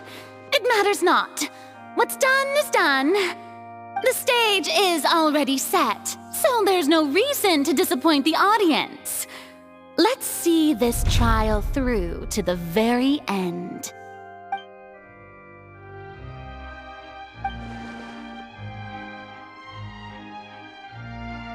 Sir Prosecutor, please allow me to pass this along. This is a document that Miss Charlotte applied for and received permission to share with you during the trial. According to her, it should speed up the proceedings. Huh? Charlotte wanted to give us something? Oh, so she's here too! Hey, Charlotte! Oh, let Paimon see. Isn't this the exclusive interview that she did with us before? Wait. Then that means this document is a perfect timeline of everything that's happened ever since we stepped foot in Fontaine! So in other words, we can refer to this anthology of evidence every time we want to use something from our journey as evidence for an argument! Let's quickly confirm the information in it. Just think of it as a refresher, alright? You defeated the Hydro Archon in the very first duels you took part in at the Opera House. That's one for the history books, all right. I didn't think that you'd wind up getting to the bottom of the case I'd been following all this time. I guess you could also see this as a happy coincidence. This is the first time Monsieur Nervilette had a difference of opinion with the Oratrice. Even the Hydro Archon can't figure it out. A Fatui Harbinger. She's an extraordinary person. Her instinct must mean something. The fortress of Meripede was almost destroyed in a single day. That I didn't witness that scene personally will always be a source of professional regret, I think. According to Monsieur Nervilette, both Child and that whale should have been in the primordial sea at that time. I nearly lost my awesome friend Navia. To be honest, that still gives me shivers. The words of someone as extraordinary as a witch can probably only be truly understood when something surreal happens to you.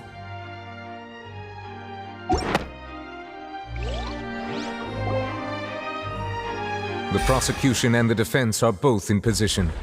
The trial shall now begin. Oh, come on, Nervylette. There's no need to repeat all the unimportant legalese. Just fast forward to the part where the prosecution lays out my offenses. As the defendant and the lead actress of this performance, I still haven't even been informed of my supposed guilt in all of this. Of course, it is only natural for humans to struggle to understand the actions of a god. However, you will need more than that to convict me of a crime. That's true, but my charge here is unrelated to your conduct as an Archon. Instead, I would like to charge you as a fraud who's never been the Archon in the first place. Wait, what was that? Lady Farina's a fraud? Hey, I came here thinking that we were going to try the Hydro Archon for forsaking her duty, but did I hear that right? She's not our Archon at all? Charge accepted.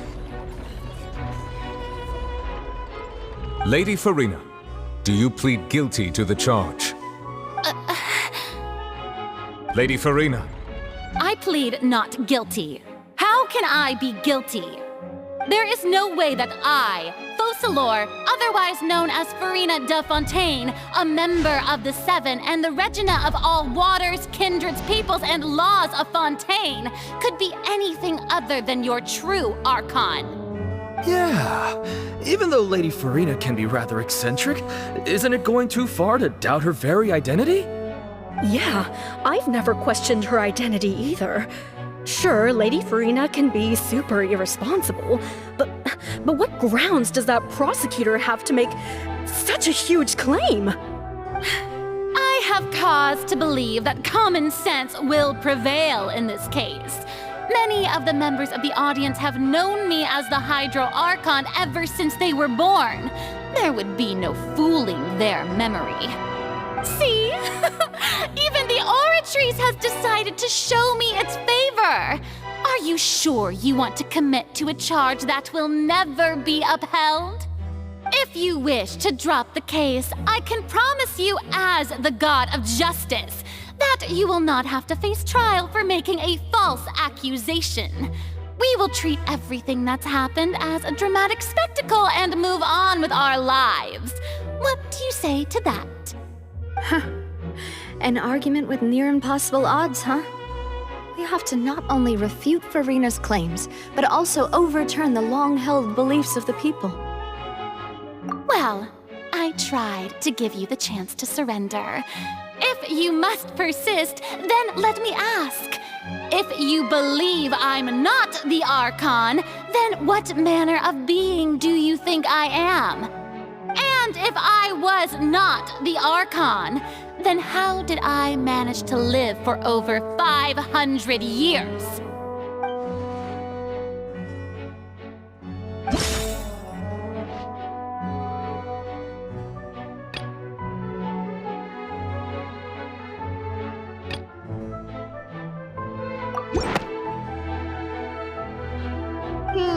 That doesn't sound right.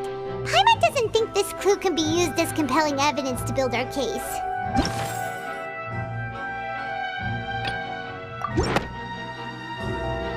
First of all, you may be a member of another long-lived race, which would allow you to naturally possess an extended lifespan. And second of all, even if that wasn't the case, there could be other ways to extend your life. Who gave you that idea? Was it the knave? You'd sink so low as to use a harbinger's words against me. A curse? I once thought it possible that the aura of an Archon might naturally resemble a type of curse. But in light of this claim, perhaps what I sensed was not your divinity, but a curse after all. You sensed it too, huh, Nervylette? Lady Farina is actually a human? Well, it is true that it's extremely difficult to tell humans and gods apart just by looking at them. It's not impossible.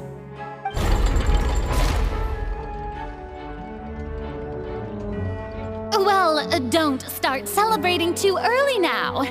Even if I have been carrying a curse like you said, how does that prove that I am merely a human being?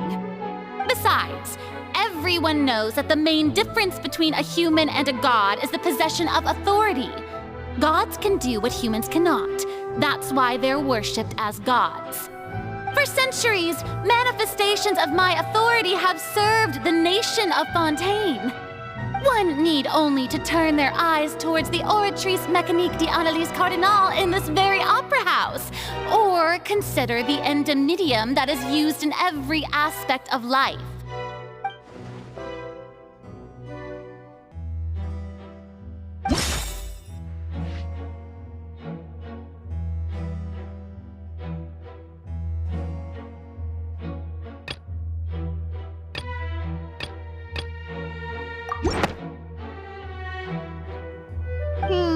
That doesn't sound right.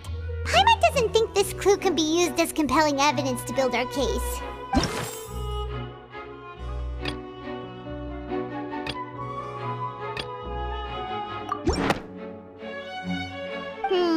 That doesn't sound right. Paimon doesn't think this clue can be used as compelling evidence to build our case.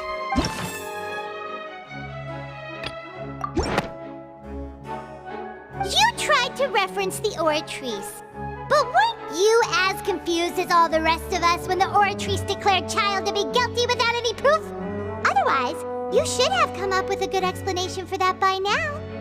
Didn't I make myself clear at the time? The decisions of the gods are naturally difficult for humans to comprehend. There is no need to provide an explanation. Lady Farina, I believe a reminder of your current circumstances is in order. While the court is in session, the principles of justice and the law must come before all else. While you are an Archon, you are also first and foremost the defendant in this trial. You will prove yourself unable to defend against the prosecution's charges if you continue to withhold vital information against the rules of the court. I never thought you'd use that kind of rhetoric against me. That was no trick of rhetoric, Lady Farina. I've merely reiterated the rules of the court. Rules that all should respect and follow. So, you neither knew why Child was declared guilty, nor did you understand the structure and operations of the Oratrice. Instead of having been created by you, the manifestations of authority you mentioned have been made by the real Hydro Archon, haven't they? The real Hydro Archon? Well, now you're really losing me. It is true that I did not know why the Oratrice gave out a guilty verdict that day. But the Oratrice handed out that verdict unilaterally, and it has been operating independently ever since it was first created.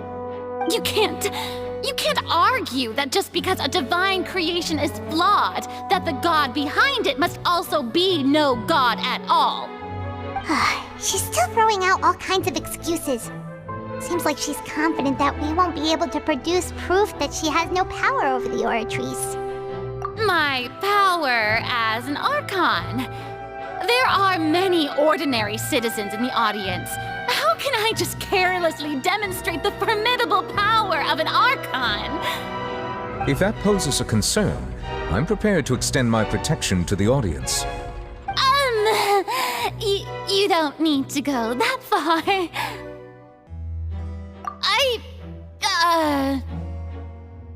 Aren't you the Hydro Archon? Or is it that you can't even wield the power of Hydro, much less the authority of a god? Indemnitium! Yes! It's all because of Indemnitium! All Archons derive their power from the faith of the people, and I've converted the people's faith in justice into Indemnitium! Thus did I give up all of my divine power to provide everyone with energy for their daily lives. Have you ever seen a more magnanimous god? Isn't that a huge stretch? Yeah, no matter how generous an Archon can be, how could they give up all their power? Can a god with no power even still be called a god? It seems like nobody's buying Furina's excuse. Hey, come now, everyone. Please don't stare at me as if I was a liar. I'm still the same Furina you knew, right? The one that you loved. Shouldn't you want to believe in me? Please? You've got to believe me. If what the prosecutor said is true, she really has committed a grave offense. Did she deceive all of us? And all of our parents and grandparents too? And all of our ancestors? Ever since they were born? Enough! That's enough. Tell me then, if I'm not the real Hydro Archon, then who is? If you have no evidence of another Hydro Archon's existence, nor can you find anyone who can back up their claim to be such, then what grounds have you to say that I'm not actually the real deal? Wow, she came up with yet another argument. How can we refute her now? Seems like she really doesn't want to give up.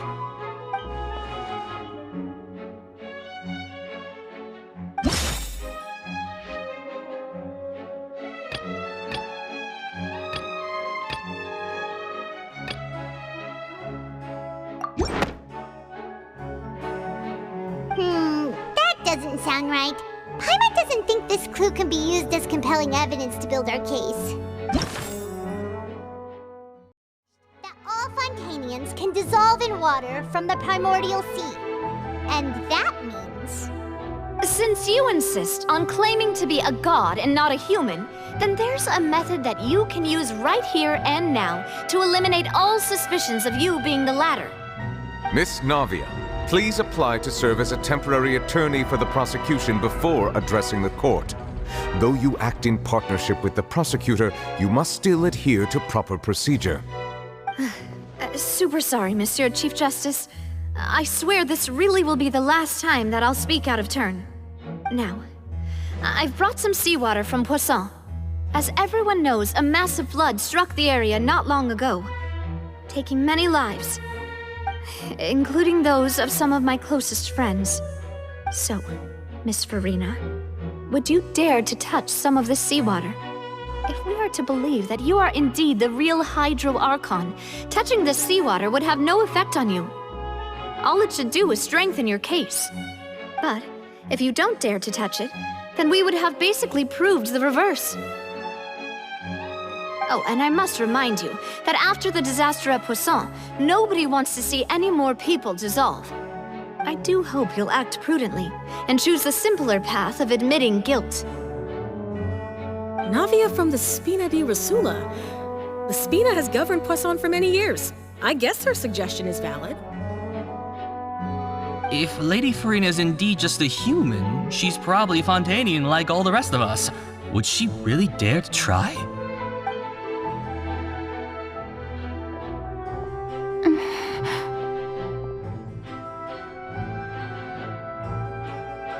Lady Furina, this test has been unilaterally proposed by the prosecution. As it falls outside the realm of standard court proceedings, you possess the right to decline participation. Well, of course he had to tell her that. But refusing to participate is basically the same as a confession of guilt. She's just staring at the water without saying a single word. It really does seem like she's quite terrified of it. That could only mean... What's going on? Is she really planning to... That's not what we thought she would...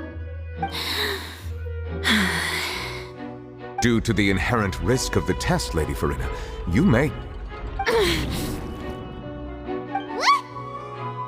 Hey!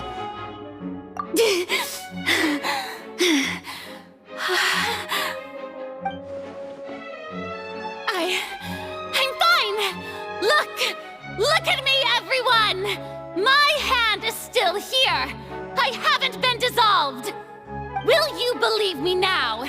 I really am your Archon. I'm nothing like a normal human who would fall apart as soon as they touch this water. Really, was this not the most obvious thing in the world? Miss Siegewin? If you're present, Miss Siegewin, please come forward and attend to the defendant. Siegewin? Don't be nervous. It'll just take a few seconds. Let me see. That should be enough. Please announce the results of your evaluation to the court, Miss Siegewin. As everyone doubtlessly saw, Miss Farina was displaying symptoms of hyperventilation and flushed skin. These indicate that she was experiencing the adverse effects of exposure to primordial seawater. The extent to which she was affected is the same as other humans when exposed to primordial seawater of a similar concentration. Thank you, Miss Siegewin. Lady Farina, you may return to the defendant's stand. Oh, wait. What did she just say? I didn't get dissolved. Shouldn't that be enough to prove my innocence? Well, considering your tendency to run from your problems, we did originally prepare a direct sample of the seawater around Poisson. However, after extensive discussion, we exchanged it for a sample that is not concentrated enough to dissolve an actual human. After all, on the off chance that something entirely unexpected might occur, we don't want anyone else to lose their life to the sea. Yeah, so out of regard for Farina's life, you secured a low-concentration sample and asked the head nurse to serve as an expert witness. It's a great thing that the direct sample wasn't actually used. Farina could have... I can't believe... You...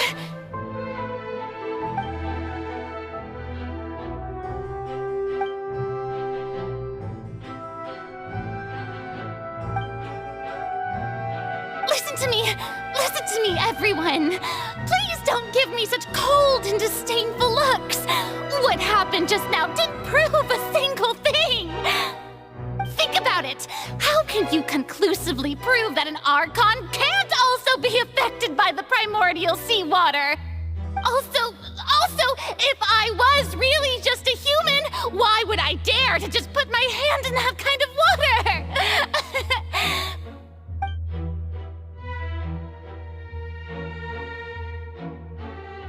Please, anyone, just listen to me!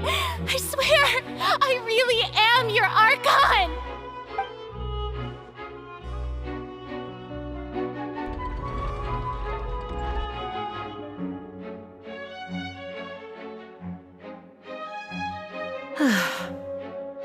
I don't think anything she says at this point will sway anyone.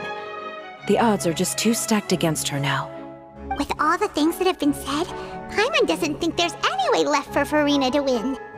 I believe the time for arguments and presentation of evidence has come to an end. If there are no objections, we will move on to the final judgment.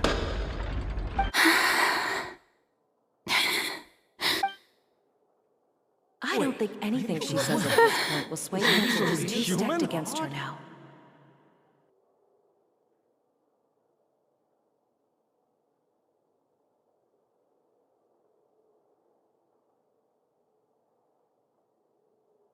In my capacity as Chief Justice, I shall now render judgment on Farina's misrepresentation of herself as the Archon of Fontaine. As a human who knowingly deceived her fellow citizens, Farina is... guilty.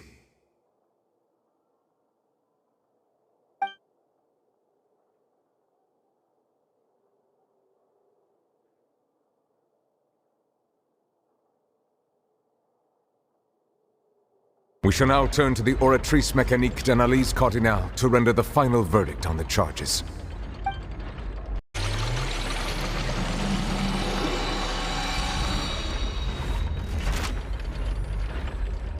According to the judgment of the Oratrice Mécanique d'Analyse Cardinale, Farina is...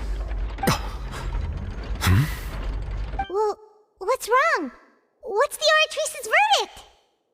No. The Oratrice also displays a guilty verdict. Isn't that correct, then? However, the exact wording of the verdict is thus. The Hydro Archon guilty, to be punished via the death sentence. The death sentence? That's actually one of the available sentences? I've always thought that it was just a myth. The one and only time the death sentence has been handed out at the court, and it's been given to the very person we've worshipped as the god of justice? What an unexpected twist. Furina's been sentenced to death by the Oratrice? We just wanted to use the trial to show her the seriousness of things so she'd tell us the truth. How did things escalate this quickly? This outcome is indeed quite strange. According to Fontaine's current definitions of justice, as well as its recommendations for criminal sentences, is this sentence really appropriate for the crimes that have been committed? Yeah! Even Vacher wasn't sentenced to death by the Oratrice. You know, the real evil mastermind behind the serial disappearances case. Indeed. Not only is Furina's sentence overly excessive, the very point of our trial today was also to prove that Furina has never been the Hydro Archon in the first place. But now, the Oratrice seems to have deliberately invoked the title of the Hydro Archon. What does this mean?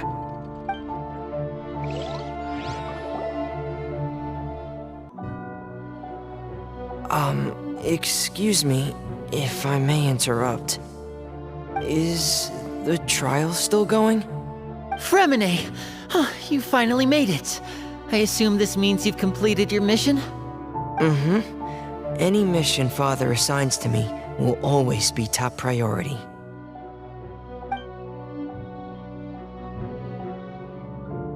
Is that the first prophecy slate? Huh. So the knave privately arranged for Fremine to try and find the missing slate. I looked everywhere and finally found it at the bottom of the sea. It took me a long time to get around some dangerous stretches of water. But has the trial already concluded? Then doesn't that mean I've come too late? Oh no. Father will be disappointed in me. Thank you for your hard work, Mr. Fremine. Please allow me to review the record left on the slate. Traveler, I believe that you have already seen the other existing slates, and would like you to come here and confirm their contents. Huh? So what do you see? What is it?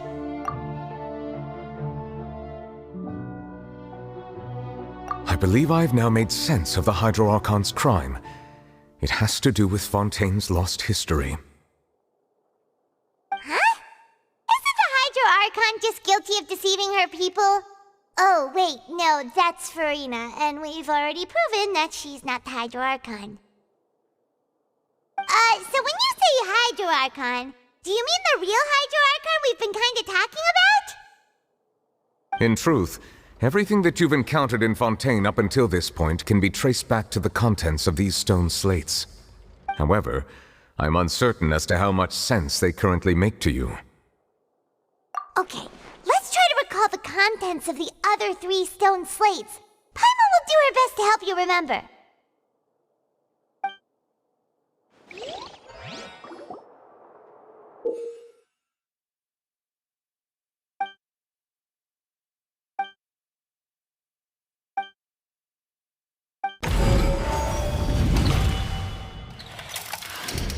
The first stone slate describes what you just said.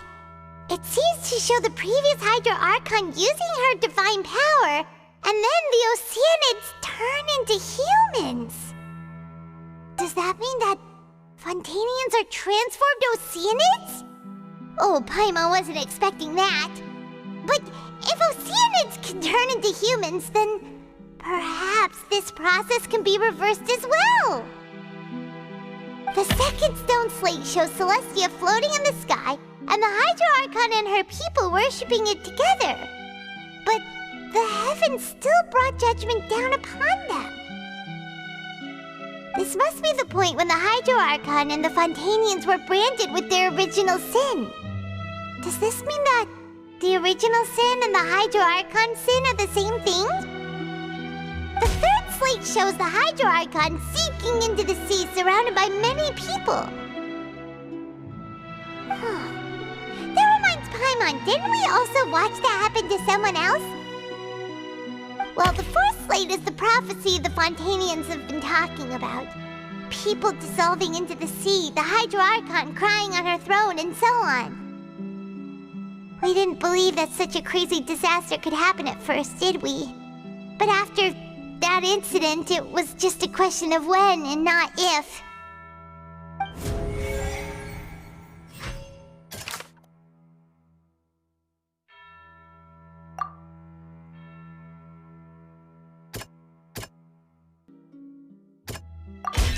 We know from the case of the serial disappearances of young women that Fontanians can be dissolved in primordial seawater, and the first stone slate tells us that long ago, the Hydro Archon used her power to turn Oceanids into humans. This might be the reason that Fontanians can dissolve.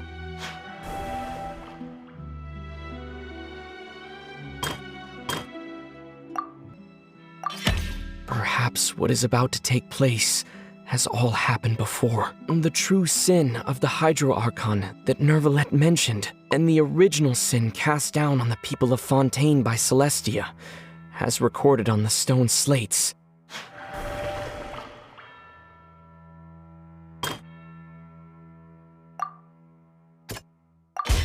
It's not as simple as falling into the sea. When Navia fell into the sea, her consciousness was subjected to judgment. The stone slates show the people gathered around the Hydro Archon in the sea. Could that be alluding to the same thing?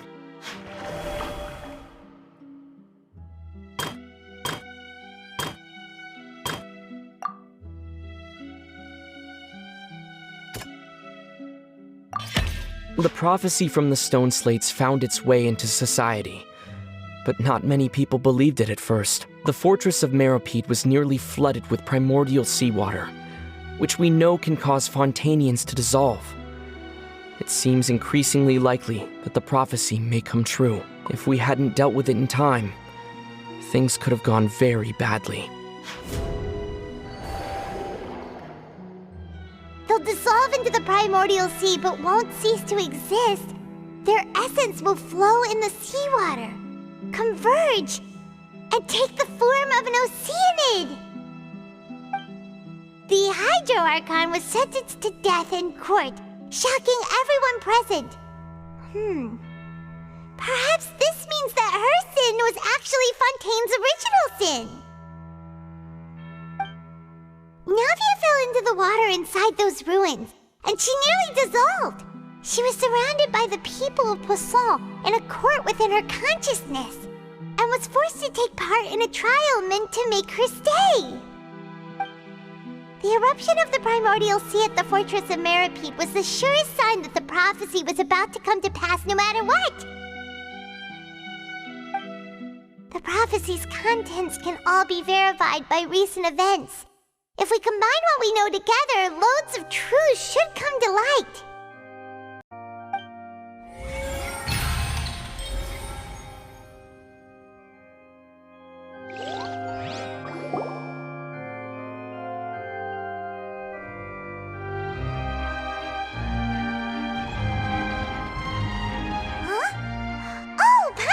It now, so that's how you can make sense of it. But then it feels like we're going to have to share some truly shocking revelations. Let's hear them. Incredible. Linny, did you hear that? We're not real humans. All Fontanians were originally created by the late previous Hydro Archon, with Oceanids as their basis. The evidence for that can be found in how only Fontanians could dissolve in primordial seawater, and how all the girls Vacher dissolved were also turned into Oceanids. Oh, and according to Navia, when she was about to get dissolved, she also saw everyone gathered around for a trial, all of them in the shape of Oceanids. Indeed.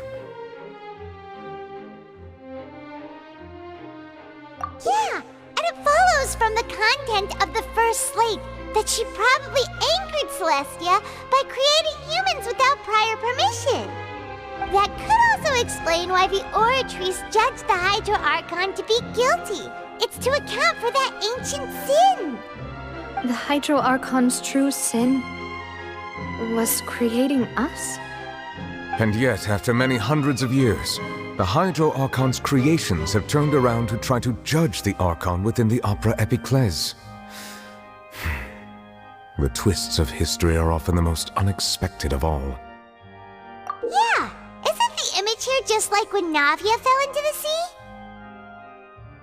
So wouldn't it be trying to show the image of the Hydro Archon also falling into the sea once the prophecy has been fulfilled in the fourth slate?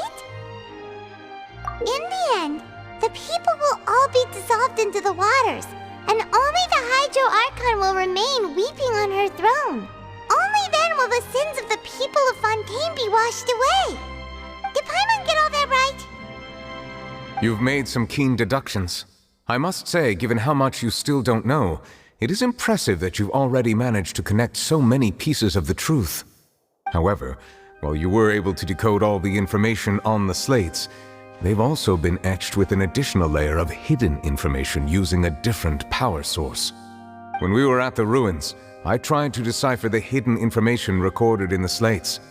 But since we only had 3 slates at the time, I was unable to come to a full conclusion. Now that the slate collection is complete, I shall make another attempt to decipher the narrative recorded within. If everything goes well, we should finally be informed of the unadulterated truth.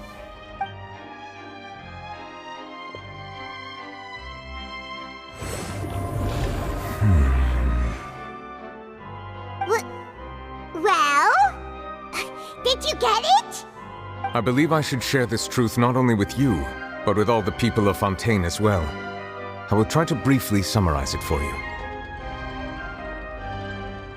Your hypotheses regarding the origin of Fontainians and the sin of the Hydro Archon were both correct. In the Fontaine of old, the previous Hydro Archon sensed the yearning of her Oceanid familiars for life on land.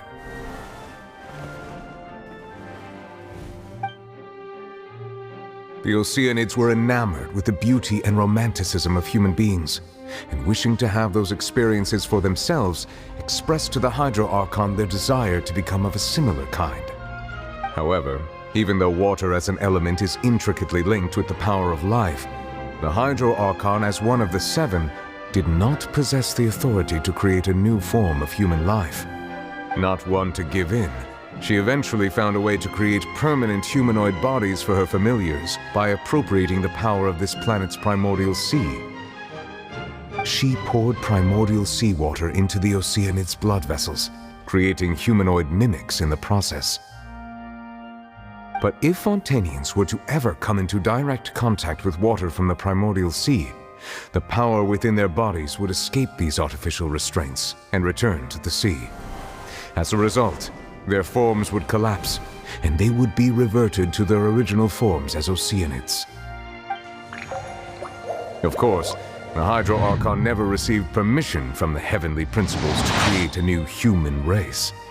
And thus, the Hydro Archon and all of her creations came to shoulder the original sin of appropriating the power of the primordial sea. That is the true history of how the people of Fontaine first came into being. So we were all Oceanids before we turned into human beings? That's way too much information for me. I think I'm just going to pretend that I never heard a single thing.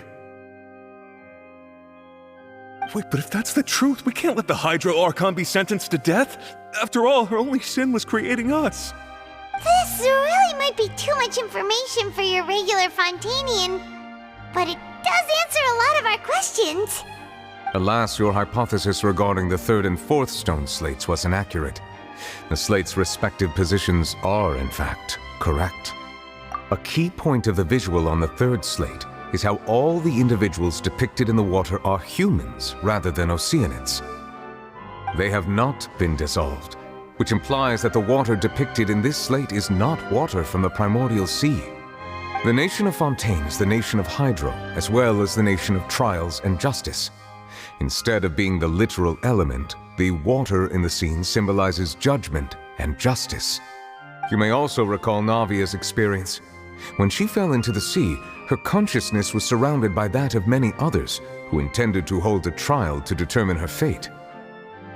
Therefore, the meaning of the third slate is that the people of Fontaine shall try the Hydro Archon at the court of justice. Yes, it refers to our present situation. I think I'm following now.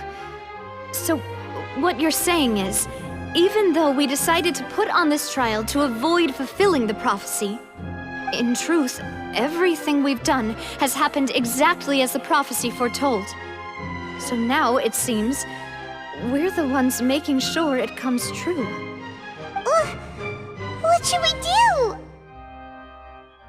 Huh. No matter what, the prophecy will be fulfilled. Is this what it feels like to be a prisoner of fate? If that's the case, does that mean the scene in the fourth slate will also be fulfilled soon? Traveler, I would like to point out another small fallacy in your deductions. About the fourth slate, you probably thought that the eruption of primordial seawater beneath the fortress of Meripede served as the surest sign that the prophecy was about to come to pass, yes? However, I believe that rather than being a sure sign, that eruption could in fact only be a small warning of something far worse to come. As for the root cause of the catastrophe, I believe you've already encountered it once before.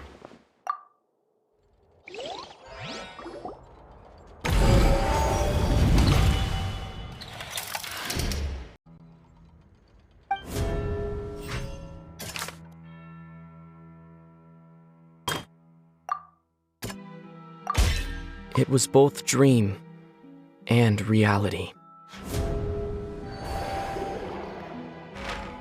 If we're talking about a true culprit, that could only be that thing inside the primordial sea, right? The truth, the original sin, the trial, and the root cause of the disaster.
That was way too close! How did that thing just burst into the Opera House? Wait, was that the huge whale you saw in your dream? So we've met it at last. I understand very well why it has chosen to make an appearance here. That whale does not belong to Tevat. It is a monster that has traversed the stars, weeping all the while. It has been greedily consuming the energy from the planet's primordial sea, using it to grow. That is the main cause for the rising sea levels. And once it has finished consuming all of the energy contained within the sea, its next step will be You said that when the Hydro Archon first created Fontanians out of Oceanids, she filled their blood vessels with primordial seawater. Precisely. That whale finds the blood of Fontanians nigh impossible to resist. Therefore, when it left the primordial sea, it decided to make its next stop a packed opera house full of food. Food in the form of Fontanians. We just barely managed to push it back, right? In that case, won't it come back to target the people again once it's managed to recover its strength? That is correct. Indeed, it is more accurate to say that we should thank that Harbinger for buying us some time. Without him, the whale would have likely come onto land far sooner.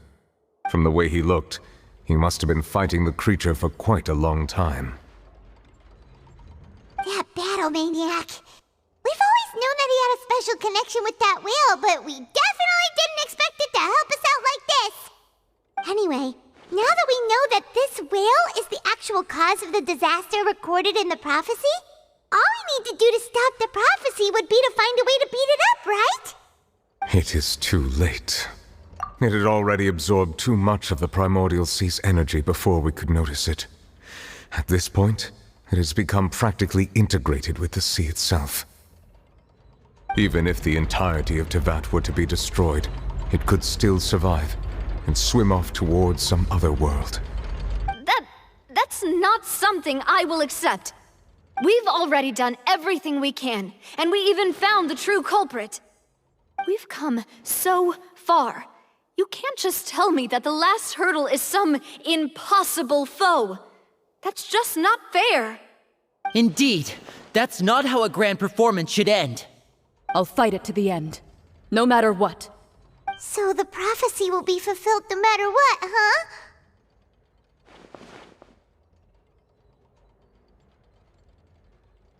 The prophecy. Yes, what has been prophesied will be fulfilled.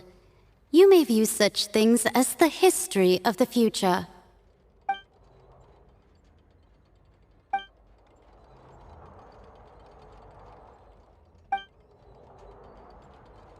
Just as prophecies are usually only the future as seen from the perspectives of the gods, could things be happening in hidden corners where the gods' gaze does not fall?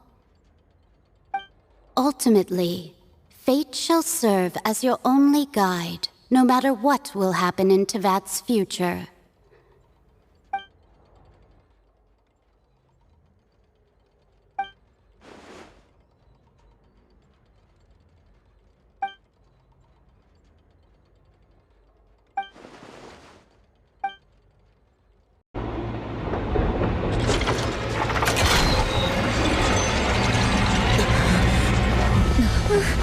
What's happening with the oratories? I believe it is preparing to carry out the death sentence.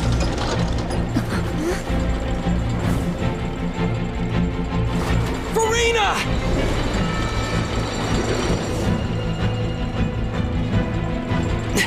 No, I still need answers.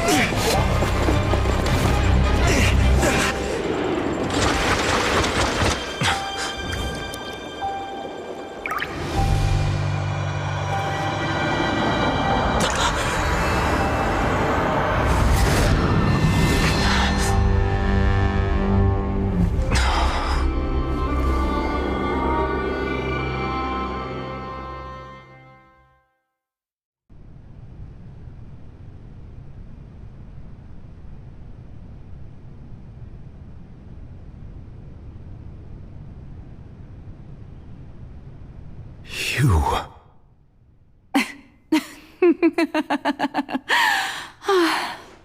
Sorry. That shocked expression on your face is just too amusing. I couldn't help myself. You are not Farina. Who are you? The sweet sound of bewilderment. Marvelous. A sure sign that my attempt to deceive everyone was a resounding success. But to answer your question, I am Focalor. You know, the god. Focalor? Why did you deceive us? Oh, that wasn't my goal, of course. Goodness, no. But I had to fool everyone else too. if I was to stand any chance of deceiving the heavenly principles. Deceiving the heavenly principles? It's all because of that pernicious prophecy. Dreadful, wasn't it? Everyone doomed to dissolve. Fontaine condemned to be flooded.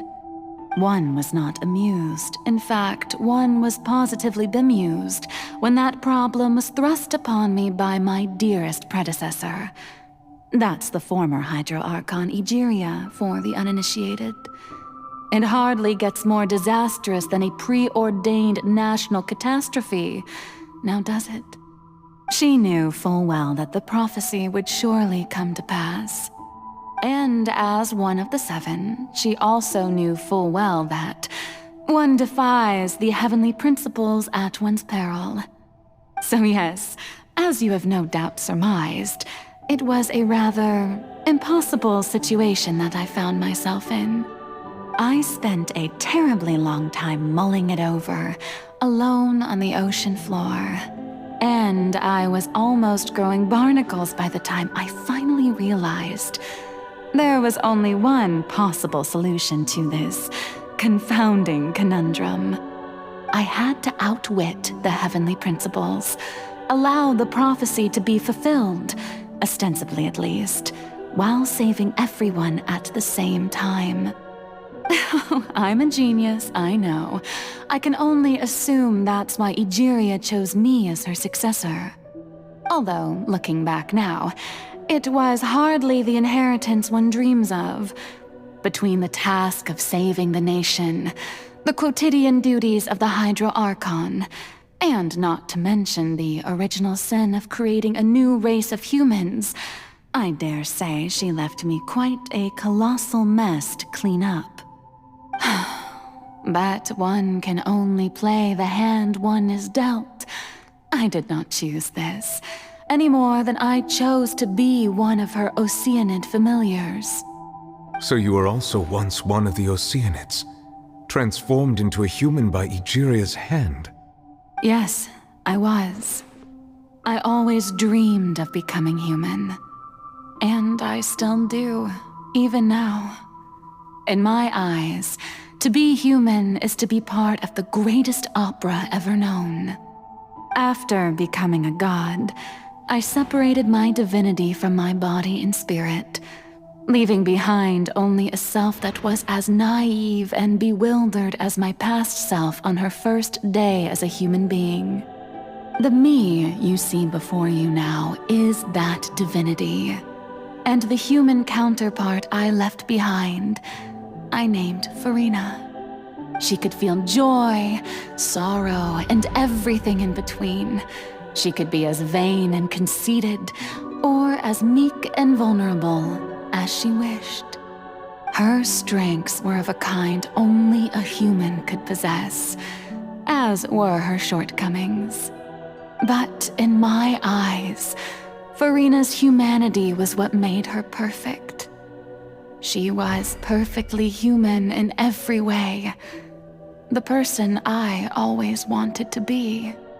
Anyway, so then I cursed her. All part of the plan, of course. The plan to deceive the heavenly principles. Do you still remember the final scene of the prophecy? The Hydra Archon alone, weeping on her throne. In order that the prophecy might appear fulfilled, I invited Furina to be an actress, to play the part of the Hydro Archon in the prophecy. Under the curse I placed on her, so long as I, Focalor's divinity, continued to exist, she could not die. But nor was she free to live her life in the pursuit of happiness. Instead, she was forced to take the stage in the opera house, to embrace the role of leading lady, to forever play the part of the god from the prophecy, all to create a deceitful appearance of that prophecy coming to pass. I suppose now you probably understand why your court is called the Opera Epiclese. But Furina is only human, isn't she?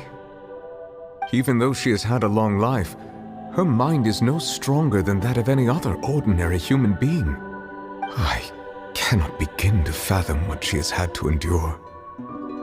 It must have been torture for her. It has indeed. And although she is, in a sense, me in human form, I most definitely owe her an apology for it. It's been 500 years, and all along, she's been playing her part in the most unimaginably long, unbearably lonely, and agonizingly painful opera of all time.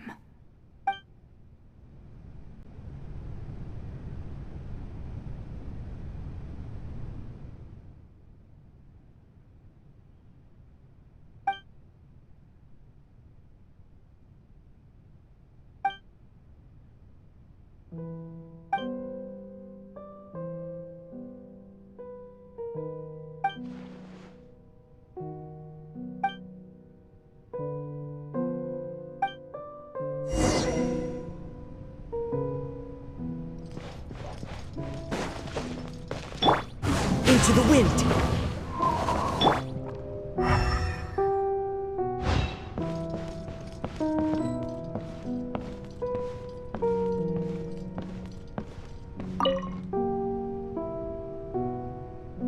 Oh? Who permitted you to come onto this stage? Now, I understand your admiration for my august self, but I must ask you to keep to the rules. All right. It is not my intent to reprimand you. There is no need to state your name. Just be off with you. Do not distract me from my performance. Oh, do not jest. Can you not feel it? I am Focalor. The eyes of countless Fontanians are upon me. I must, at all times, display the utmost elegance and nobility.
Farina. Huh? Who's that? Who's calling me? Where are you? Be not nervous. Be not afraid. I am before you. Wait a moment. You're near me? How can this be? Mirror you, huh? You know what? That's not bad. Let's go with that. Mirror me? What do you wish to say? The prophecy. Have you heard of it? What prophecy? Wait. I know. I don't know why, but it's in my head somehow. The people will all be dissolved into the waters, and only the Hydro Archon will remain, weeping on her throne. Only then will the sins of the people of Fontaine be washed away. Oh, very good. You know it well. What's going on? I can't seem to remember anything clearly. The only thing I know for sure is this prophecy. Will it really come to pass? Yes, it will. And that is why I've come to you. Disaster will come to Fontaine sooner or later. Things will develop just as the prophecy declared. There is no escaping it. But doesn't that mean everyone will die? I'm a Fontainian just like them. Will I dissolve too? Oh, don't worry. Magical meetings exist in this world precisely to give people a chance to turn things around. It is the reason why you met me today. I will tell you how to save everyone, but you may have to suffer somewhat. Oh, so there's still hope after all. Goodness, you frightened me. You spoke so much and with so much certainty. As for the suffering, well, I will admit that the first thing that came to mind was, why do I have to be the one to suffer? But if the prophecy will come true, I'll also die anyway, right? So if I've already met you as my magical meeting in this world, if there were scales, with all the people of Fontaine on one side and my pain on the other, is it not obvious where the scales should tilt? You truly are the perfect human, my ideal. I suppose this would also be the justice that belongs to you. Huh? Don't worry, it's nothing. Listen well. Fontaine has just lost its Hydro Archon. I need you to play a role, that of the new Archon. Play as a god? That's right. You must begin a never-ending masquerade. You must never let anyone suspect your identity. If you can keep it up, then I shall have my way of defying this prophecy. But should your identity be revealed, then all hope will be lost. But how will I do this? A human assuming the role of a god without being exposed. Don't worry. What you must do is not to turn yourself into a real god. You simply need to play the role of a god as humans imagine them to be. Being a human yourself, I'm sure you already know what such an entity would be like. Remember, your true challenge will not be pursuing divinity, but contending against humanity. I'm still not sure I understand, but I'll try. I'll try to do this. So, how long am I going to have to play this role? To accomplish this mission, you will have to stay on the stage for many, many years. You will endure and not grow old until your task ends. But I promise you, all will eventually end in a magnificent and dramatic trial, and everyone will be saved. A trial, huh? How exciting. I'll be looking forward to it.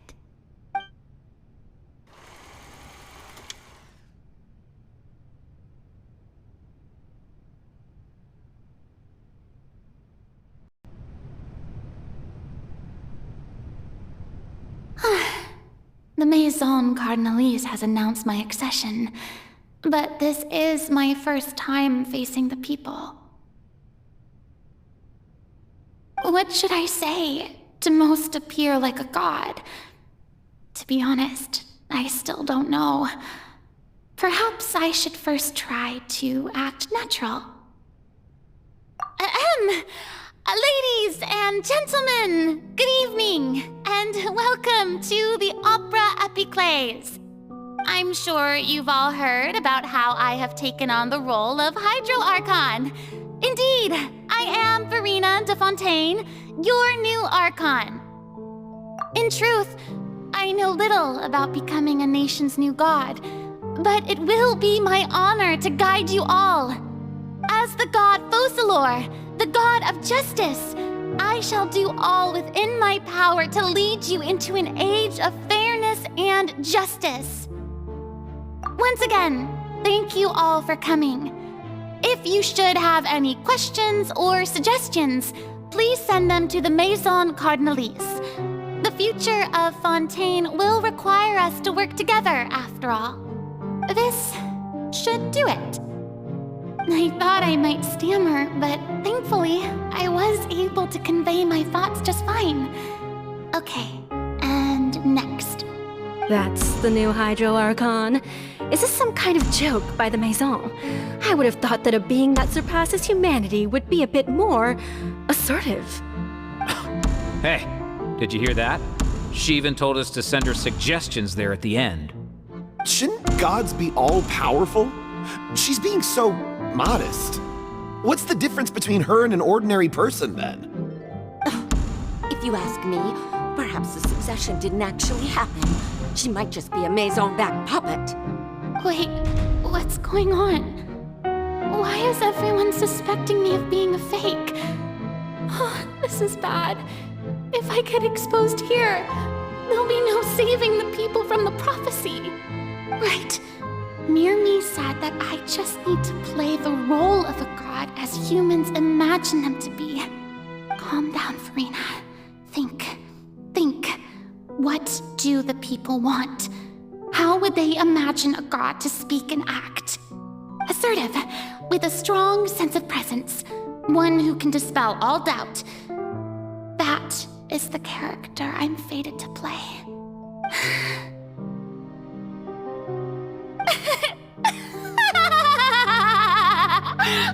Oh, very good, my people.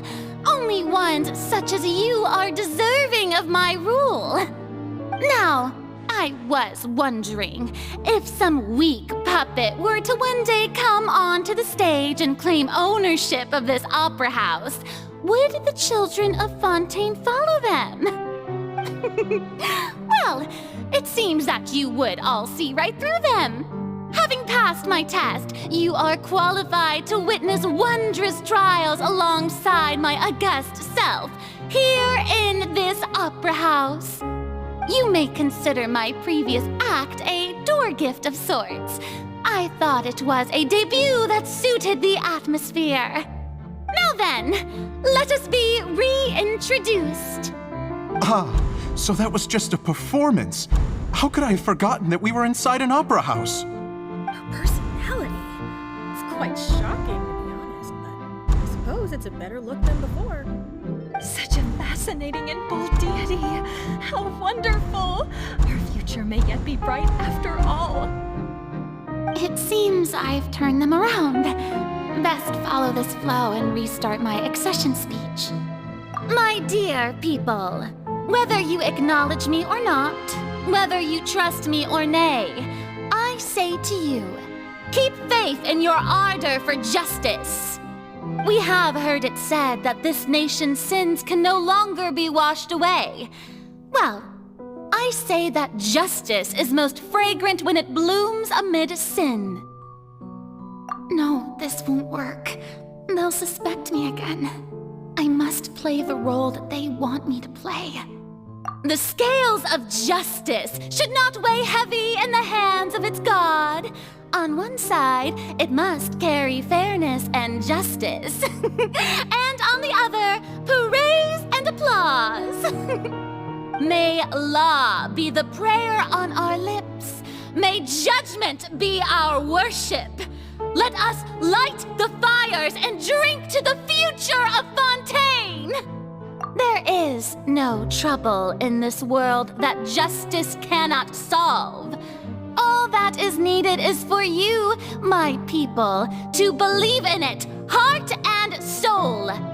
So long as I, the Archon Fosalor, stand within the Opera Epiclese, so long as I stand before the Oratrice, I shall even judge the gods of this world!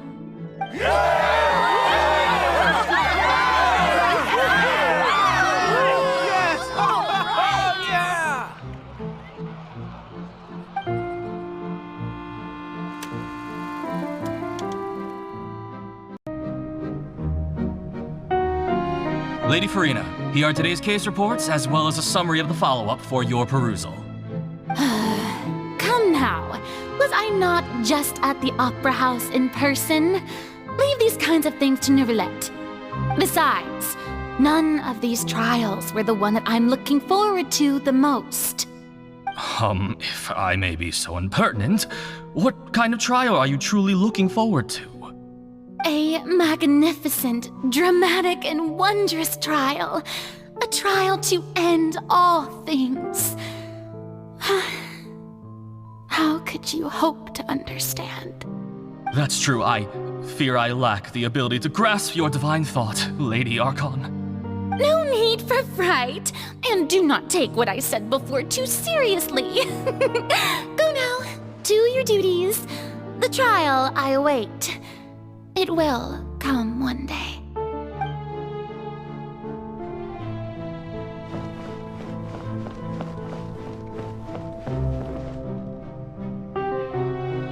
Lady Farina, I don't know what to say. Thank you for agreeing to see me. No need to thank me. Or rather, thank your own sense of perseverance instead.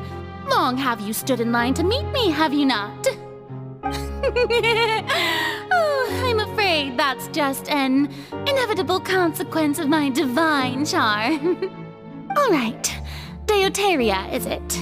How is your son's illness? You remembered me, and you knew of my family, too. He is doing much better now. In fact, he is far more of an ardent believer than I. He was the one who forced me to seek an audience with you, and to bring your words back to him. Oh, good. Very good. If this should happen again in the future, please do not hesitate to come and tell me.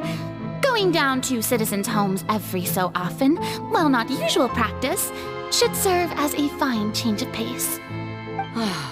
You're such a gentle and wise God.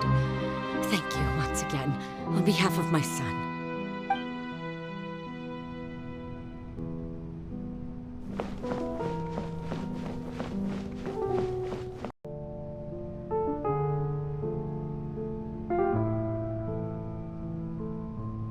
Lady Farina, here are the latest hydrological reports. As for the specific parameters you asked to take note of, I'm afraid things still don't look good. I see. It's as I thought then. As your god, I did already expect this, but I wanted to see how far your human wisdom would allow you to analyze it. All manner of signs indicate that the prophecy will still come to pass. Forget it. That's not something you need to worry about right now. Well, as I understand it, the Fontaine Research Institute is also trying to find a way to counter the rising water levels. Really? Have they found anything? I'm afraid that they haven't found any effective solution thus far. Oh, is that so? Well, no wonder. This issue has reached the realm of the gods, after all. Still, their spirit is praiseworthy.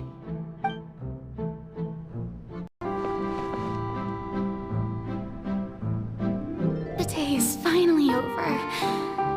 I haven't had a moment to breathe this whole time. But it's good to see that everything's getting on track. There are no longer any voices of suspicion. Maybe this is fine. I just need to keep going, and everyone will be saved. All right, Farina, don't think too hard about this. You need rest. Tomorrow's a new day.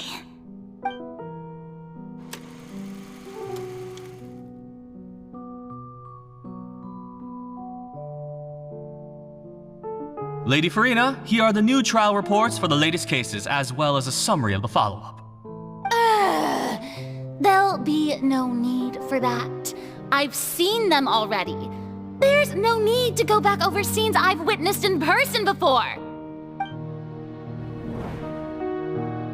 Lady Farina, I've waited so long for this chance to see you in this manner. Indeed, my dear, loyal citizen. This joyous moment is an honor for us both. Lady Farina, we're detecting significant hydrological anomalies near Poisson. Understood. Keep monitoring. Keep me informed should anything come up at the Institute.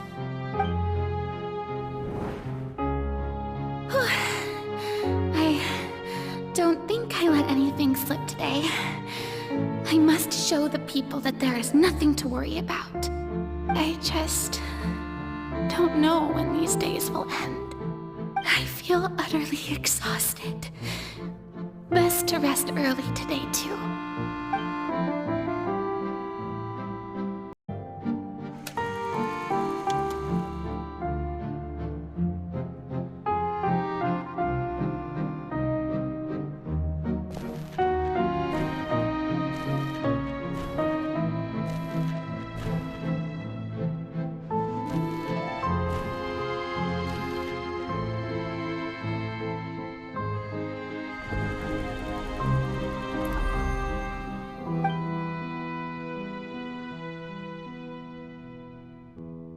Lady Farina, it's like a dream being able to speak with you up close like this.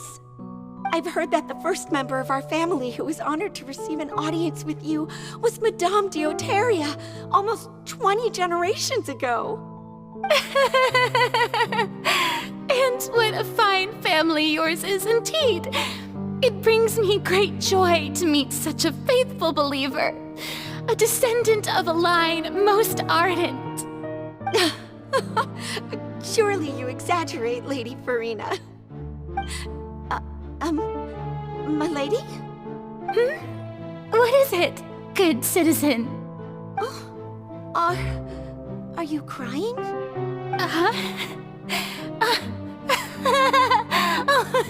Really now? I didn't even notice. This must be the overflow of hydro from my person. Well, can't quite help being the god whose dominion is the waters, can I? No wonder. No wonder. A manifestation of your power, then. Oh, Archon, I am honored to have witnessed it. Honored indeed.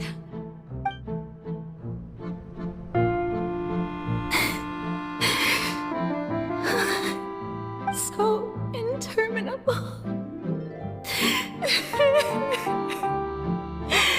So lonely. Just how much longer? Hundreds of years must have passed by now. Perhaps the show must go on for hundreds more.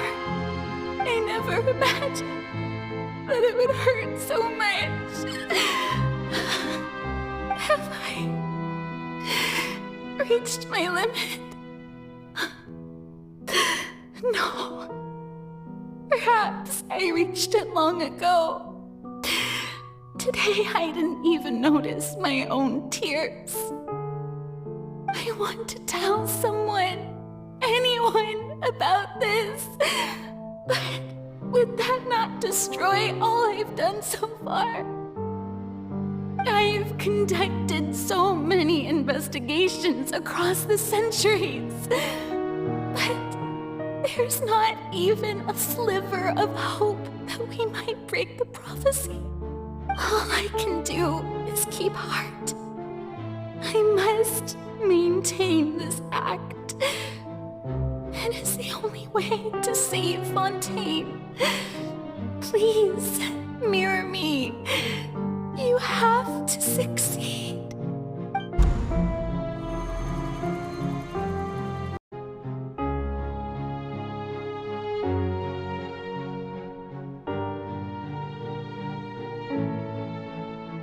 Farina, you don't have to shoulder this burden alone. Although I don't know what you might be keeping from everyone, your people are more than willing to share your burden with you.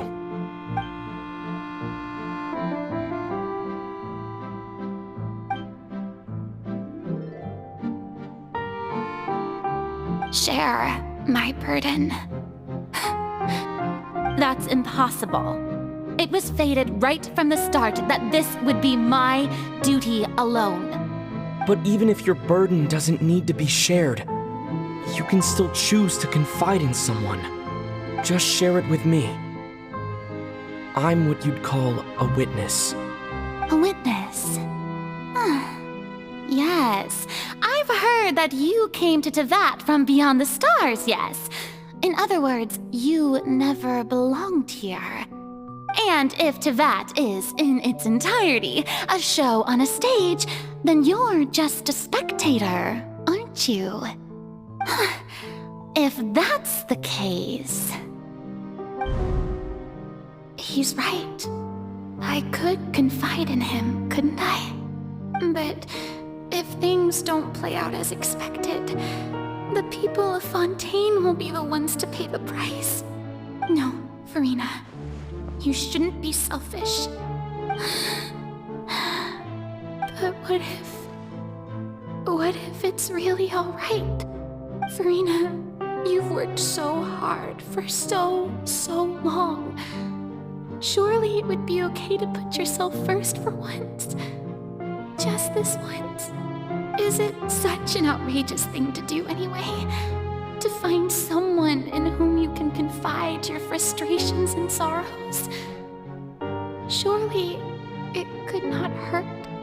If you let this opportunity slip through your fingers, it might never come by again. Think about it long and hard.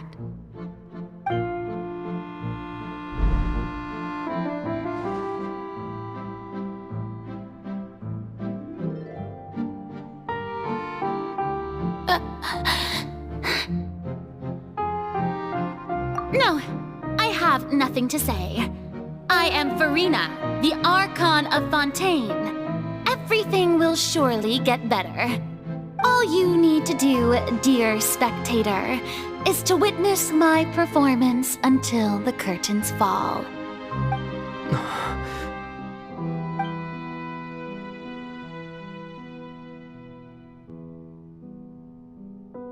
Fine.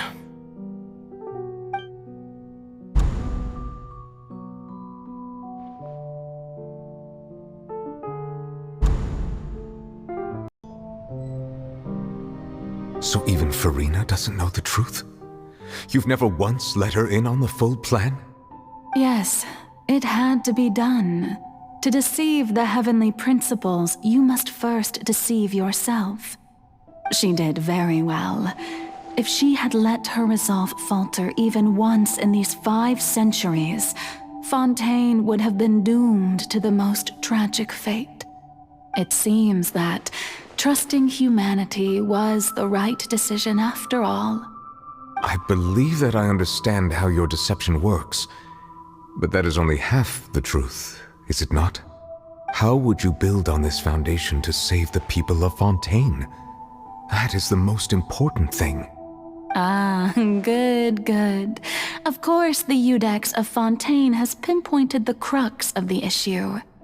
I'm sure you've long sensed that the Oratrice is no simple machine, yes?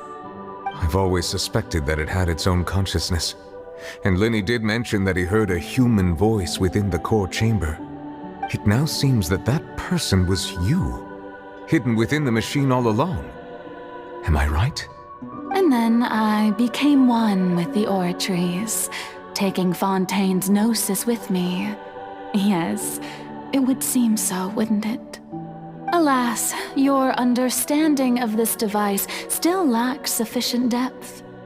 In truth, it is no enactor of justice. It is, in fact, a device created to kill the god of justice. I beg your pardon? Oh, you have it.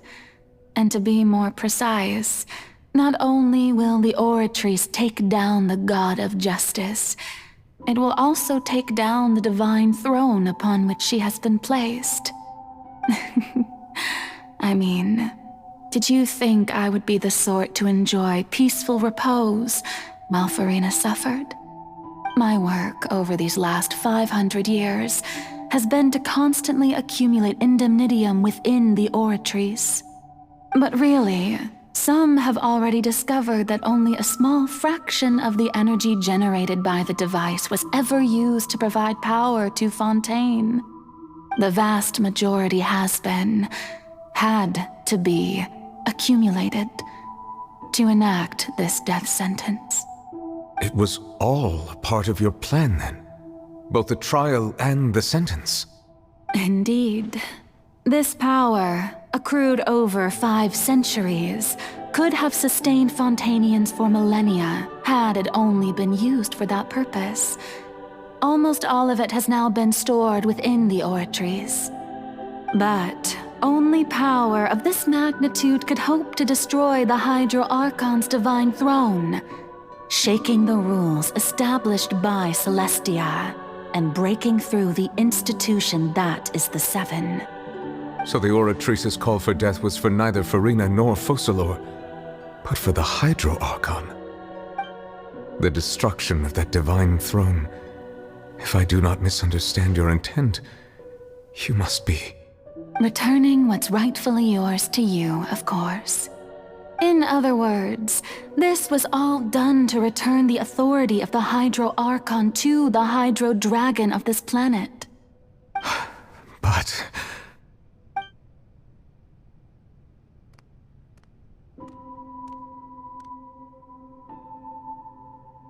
Oh, what? Getting sad again, are we? The authority of the ancient dragons shall soon be yours once more, O Hydro Dragon Sovereign. And this is the face you make.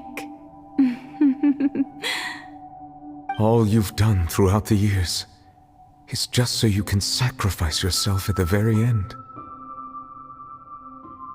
I've never quite seen it that way, you know. Even now, I'm quite pleased at how well my deception worked.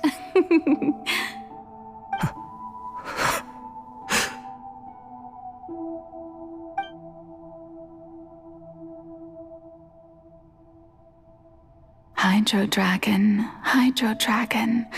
don't cry. I must say, had it been within my rights, I would have loved to judge the heavenly principles themselves. Were they not guilty of essentially the same crime? Egeria stole the power of the primordial sea, and the heavenly principles stole the power you ancient dragons possessed. I, for my part, am the god of justice. And is it not just that your original powers should be returned to you? Speaking of justice, I have always believed that justice lies in the process of pursuing human existence itself. So, if the theft of the primordial sea's might was Fontaine's original sin, then, leaving matters of procedural right and wrong aside, the descent of the Fontainians as humans and their right to exist in this world would be Fontaine's original justice. In other words, existence was Egeria's justice, and to me, justice is the continuation of that existence. Defying the prophecy and ensuring that Fontaine's people shall live on, that should be the justice enthroned over all others. At this point, we, whether it be myself or all other Fontainians, have shouldered the burden of this sin for far too long. Iudex Nervillet, the highest judge in our land, when you regain your full power as an elemental sovereign, what verdict shall you pass upon us? So when I was invited to the court of Fontaine to serve as Iudex, I see now that that was your idea too. At last, I now understand the true purpose behind this position. In the beginning, I was uninterested in human existence. But these 5 centuries of living alongside them have gradually brought about mutual understanding between us. And I have even attempted to feel as they feel. You are a devious one, Focalor. Things being as they are, surely you know that I could never declare them to be guilty.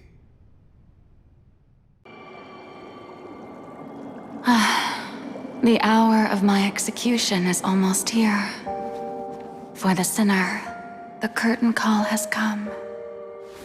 I know I may not sound it, but faced with death, I find myself a little afraid. Perhaps this is one thing both gods and humans have in common.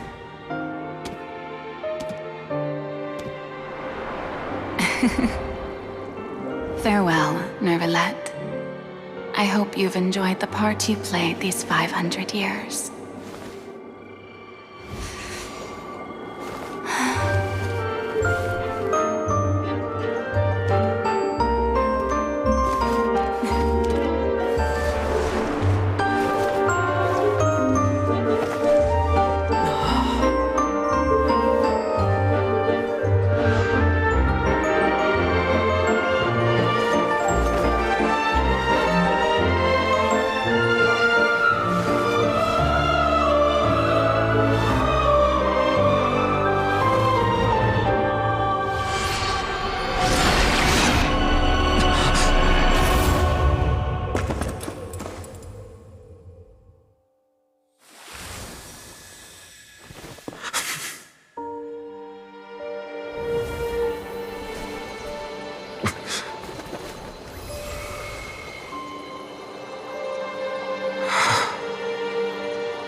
Ex Nouvellette, hereby declare, people of Fontaine, your sins are forgiven.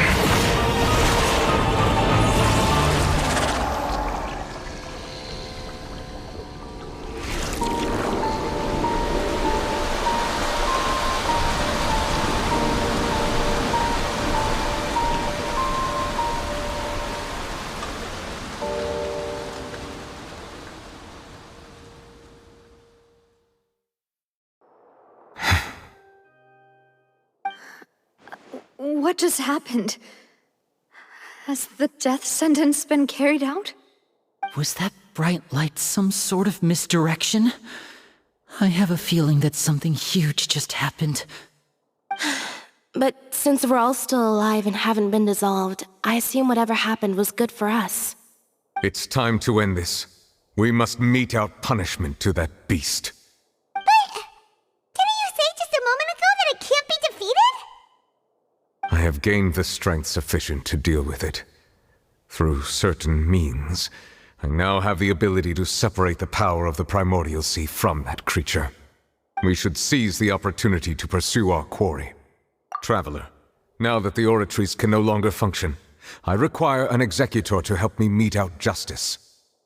The root of the calamities befalling Fontaine, the beast that enacts the prophecy. Its name is the all-devouring narwhal. Come with me, traveler. The hour of execution has come.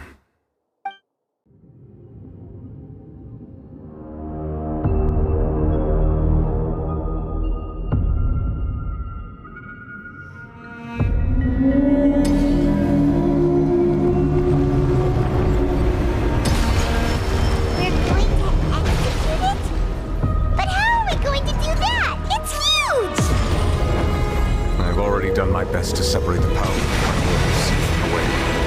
Considering the size of the beast, I cannot reach the power source. Unless we can find a way to attack it from within. I shall share a part of the ancient dragon's power with you. We shall look for an opening together.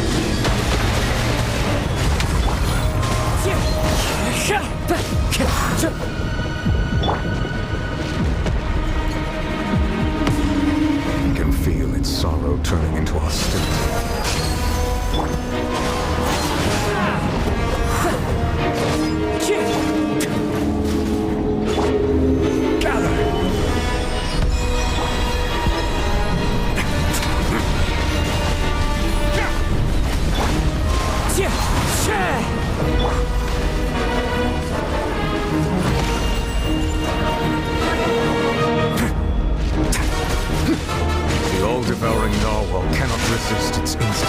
devour.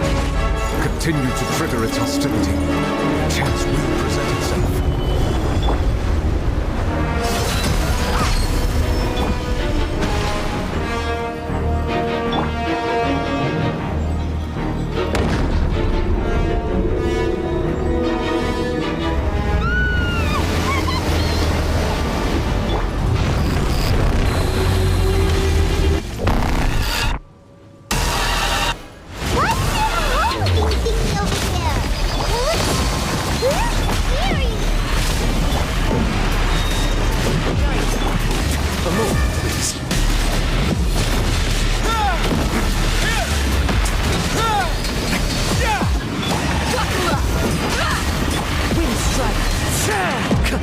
I have granted you my protection.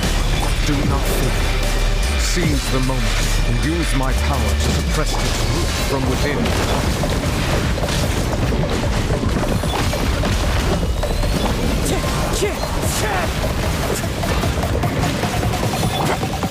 Stabilize!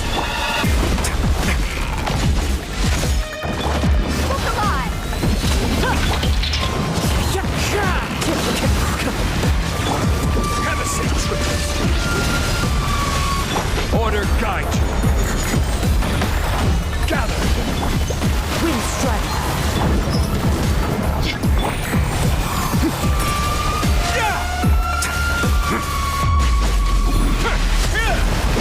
Way now.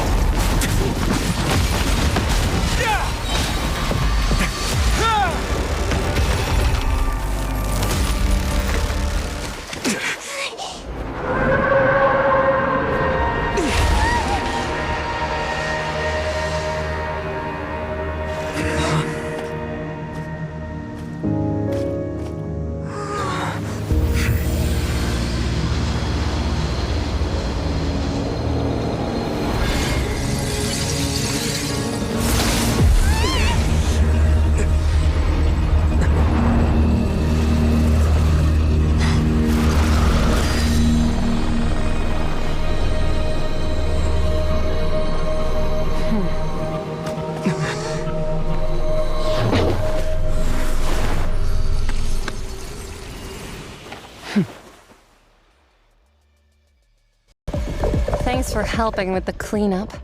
It should have been my job, but oh well.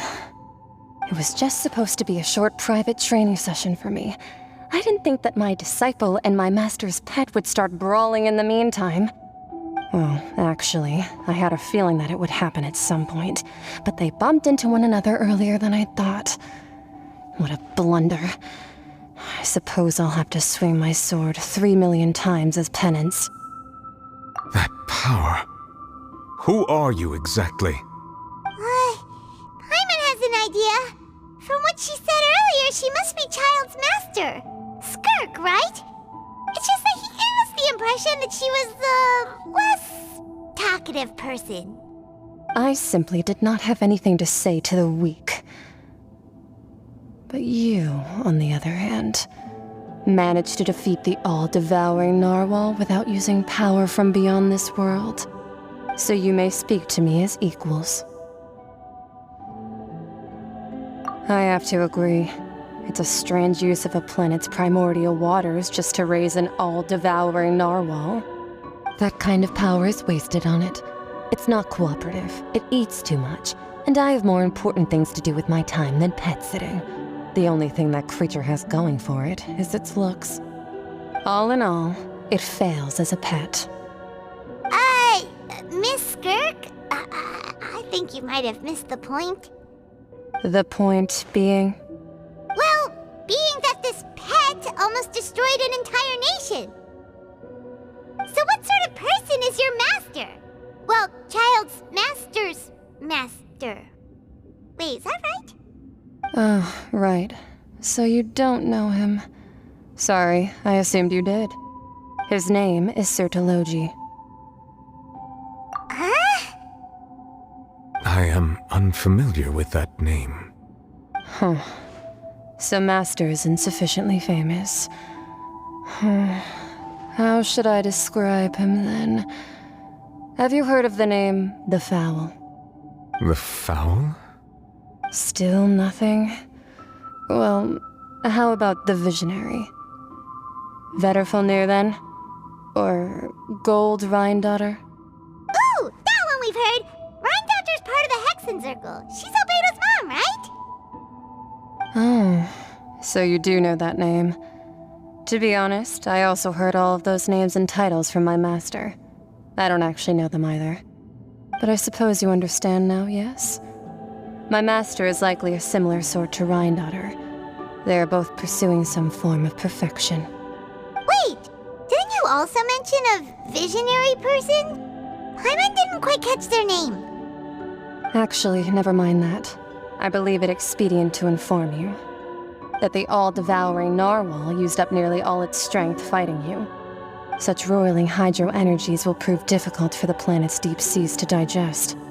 As such, the fontaine back on the surface has most likely been thrown into chaos. In other words, the prophecy that you've been fretting over should now be in full swing. What?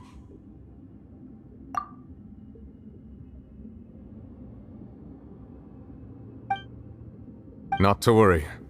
Focalor has already managed to deceive the heavenly principles.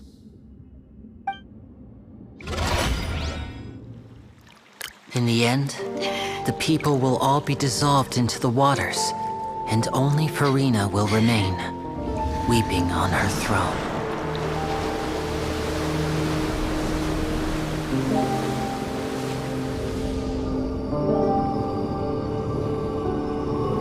Only then will the sins of the people of Fontaine be washed away.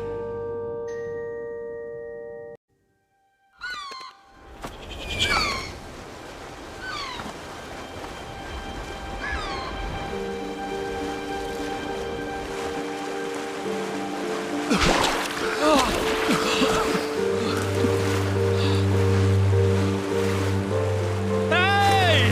Help! Over here!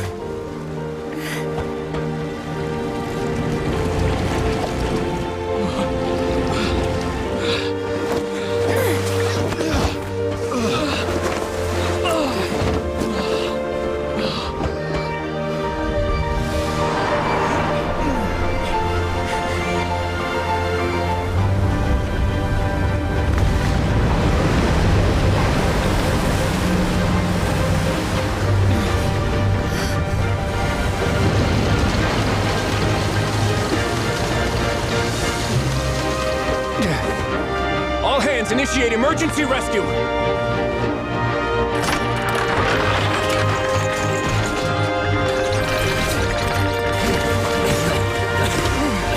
Hurry!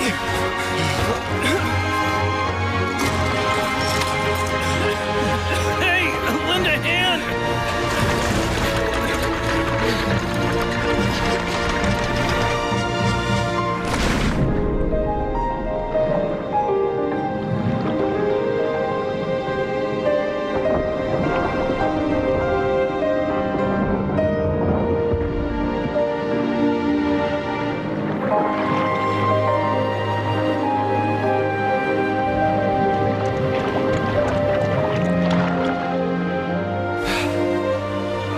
Look!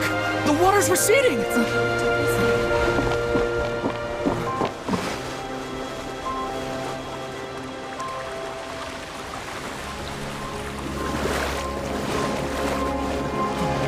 It's a miracle! The water's receding. We didn't dissolve. The prophecy was wrong. The prophecy was wrong.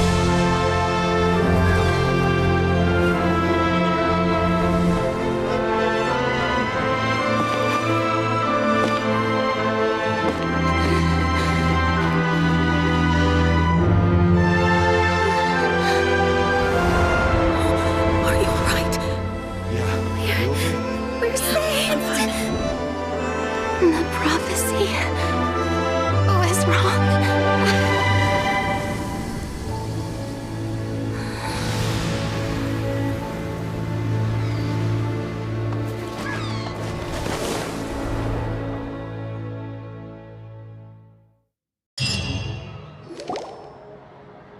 The soul renewed! The Spirit di Rasula talks post-disaster rebuilding. I I recently visited Poisson to meet with Miss Navia, spokesperson of the Spina di Rosula, and we spoke about Poisson's present and future. Old soil can still give birth to new bloom, Miss Navia stated. Hope is like seeing a small cookie when you're starving late at night. You just need a little of it. Skyship Winglet, lunar brain of the Fontaine Research Institute. The various disputes that have arisen on account of Mr. Edwin have suddenly become a shield over the Institute, with Jurier turning out to be a once-overlooked hidden gem. People always call the first researcher mad, but few know what to call the second. And should that latter person achieve a miracle, they would find it all the harder to find a word with which to classify him and his team. Wow! Paimon barely recognizes the people in the reports. Are those really Jurier and Navia? They sound like real big shots. What do you think? Pretty enthralling, huh? The Steambird's idea was pretty simple. With the disaster just having passed, we would print a free edition packed to the margins with good news to calm people down. The value for these big scoops lies in their inevitable follow-ups. We'll publish further reports and go into the stories behind those people. Edwin's assistant, Jurier, created a true flying ship, while Navia is leading people in the reconstruction of their home. I'm sure that these stories could draw even your well-traveled eye. Paimon's curious too! Wait a minute. Didn't we watch everything happen from start to finish? What's there to be curious about? And that's exactly why I'd like you to come conduct interviews with me. You're the best incubators of news, if you haven't noticed. And also, with you around, I'm sure I'll get to see that Duke. Are you sure? Hasn't he turned you down several times already? Oh, this time will be different. Come on, let's head to Poisson first, and then make a trip to the fortress. There are some things you'll only know when you get there.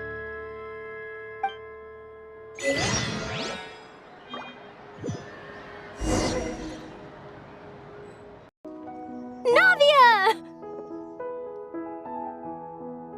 Oh, it's you. What brings you all here? Hey, we're just having a look around. I'm here to update myself on how things are going here. Oh, the Fatui are here too. Let me introduce you. This is Mr. Garunt Snežević. He represented the Knave in sending us a large amount of supplies, and is helping with our work. Our residents are hard at work as well. Thanks to everyone, work is progressing nicely. We've lost a lot of people, but we're moving forward. That will have to be enough. Hello, Miss Charlotte. I'm a big fan of yours. I especially like that article you wrote last year about Fontaine's stray cats. But if you don't mind, could you not emphasize our role too much in your report? It's not charity we're doing here.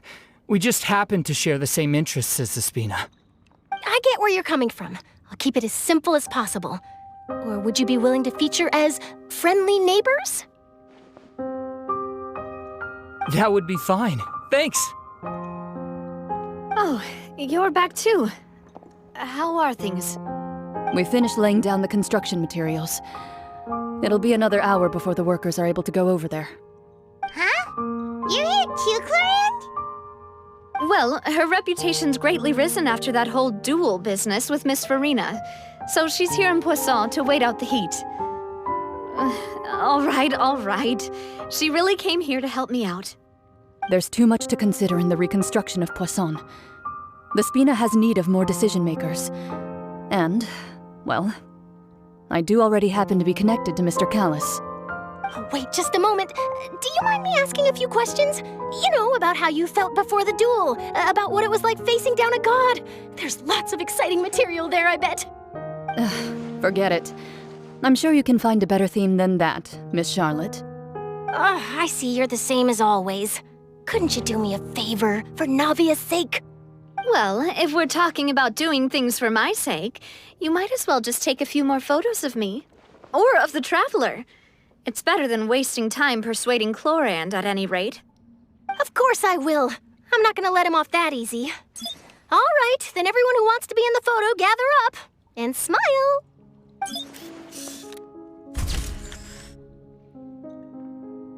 How Was it a good shot? Did Paimon look cute in it? Not bad. Your addition really helped the composition of the picture. All right, hang on a moment. Let me snap a few more shots.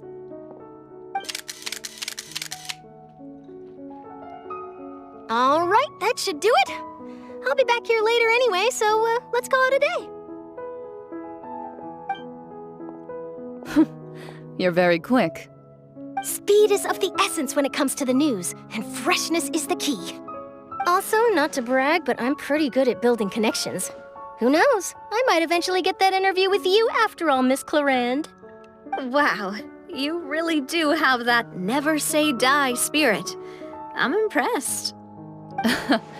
I'll hazard a guess that this is how you got that interview at the Fortress of Meripede.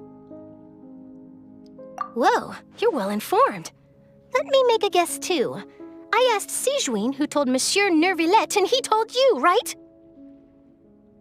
That's a very complete information chain. In truth, all Monsieur Neuvillette asked me was, when did the fortress become so friendly towards the media? I told him that it was best not to speak too soon. There's no guarantee that Ridsley will make a personal appearance. You're right. I've got to treasure every moment I have with them. In which case, I'll be making a move first. Stay safe now. And tell me if you hear anything interesting. I'll treat you to afternoon tea in exchange.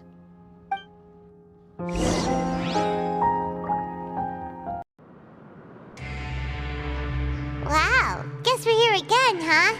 There's a real nostalgic feeling to this place. Looks like you've been missing us. Dude! Did you come all the way to the entrance to greet us? Of course. I'm here to welcome you and our dear Miss Charlotte, whom our good head nurse recommended to me. It's an honor to finally meet the much-rumored Duke. Thank you for consenting to my visit to the fortress, sir. No need to thank me. But that said, I shouldn't be the focus of your interview. I trust you recall our agreement? Of course, of course. All right then, this way.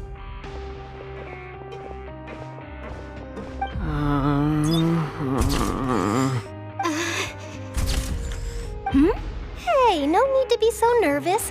I've already taken all the photos we need. Miss Charlotte, do these pictures really need to be published on the cover of the Steambird?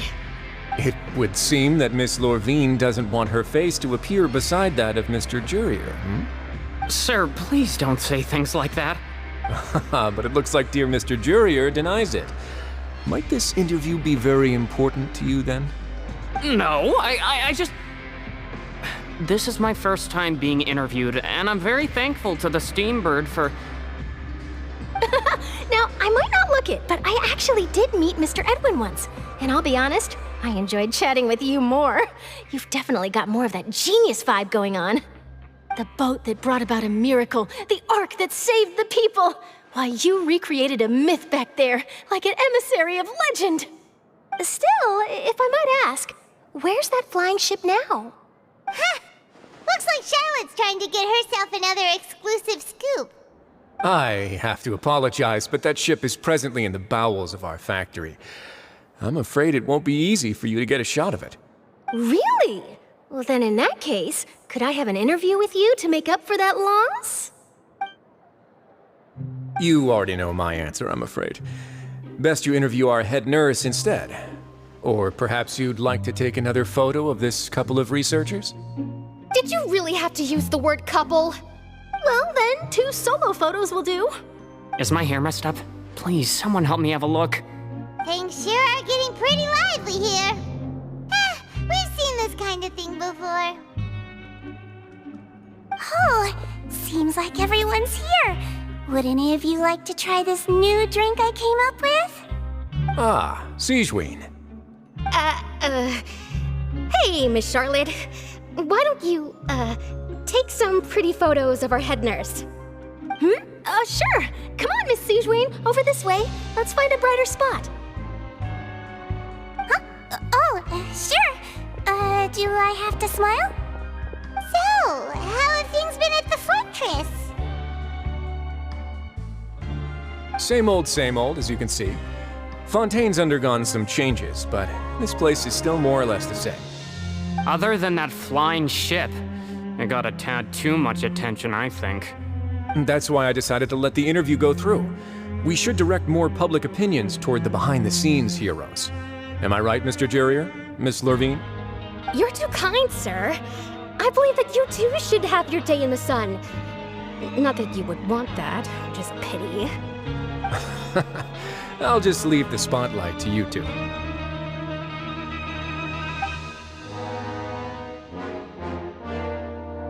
I see. Lots of things happened that day, huh? Anyway, regarding that Harbinger, I'm not sure you remember, but his 3 young followers are still waiting for his return. He sure did win them over, huh? I'll tell them that there's good news and bad news. The good being that their boss seems fine, and the bad being that they must face extended sentences for abetting his escape. Oh, actually, what about you? Are things gonna change for you too? What change can there be? The fortress will keep chugging along, and so will my duties. As to what Miss Farina's departure will mean for the nation, and if our laws and governance will be transformed, we'll leave those to the folks in the overworld. Hey everyone, the photo shoot's done. Good. In that case, let's call it a day here. Thanks for your cooperation. Come on, Traveler, let's go. Till next time, everyone. There'll be a next time? Maybe. Who knows? I might write a story about the underwater factory next time. Until then. All right, last stop, the docks.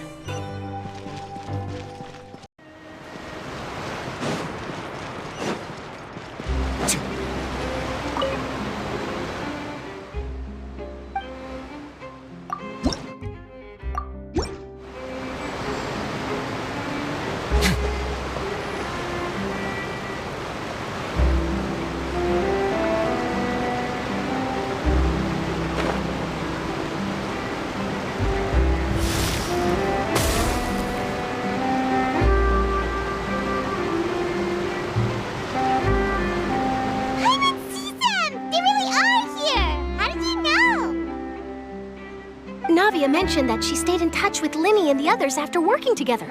Apparently, they've been at the docks distributing these strange pockets the whole time since. Traveler, Paimon. Ah, and Miss Charlotte, too. Would you like a magic pocket?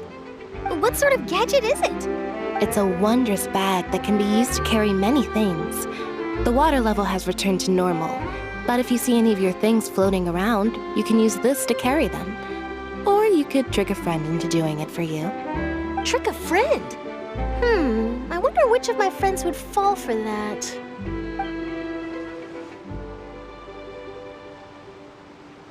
You could just make a friend like Fremine here. Isn't that right, Fremine? Is this what you meant by, I'll help you make some more friends? To be honest, that sounds pretty sweet. Could I have your contact, please? Sure. Please, write down my address. You sure are working hard to help Fremine socialize. He was the one who proposed doing this. He even wants to assist in our magic shows. Yes, I was planning to first introduce Pear as an assistant, and later Fremine himself. In the future, I think we can leave underwater escape magic to him too. That said, would anyone want to see a diver escape underwater? Oh, it'll work out. Every journey begins with the first step. He'll become a part of our show eventually. Lynette, could you come over? Miss Charlotte says she wants to take a picture of us. Got it. My, that Charlotte is rather perceptive. She got rid of everyone the moment she realized I had something to say to you.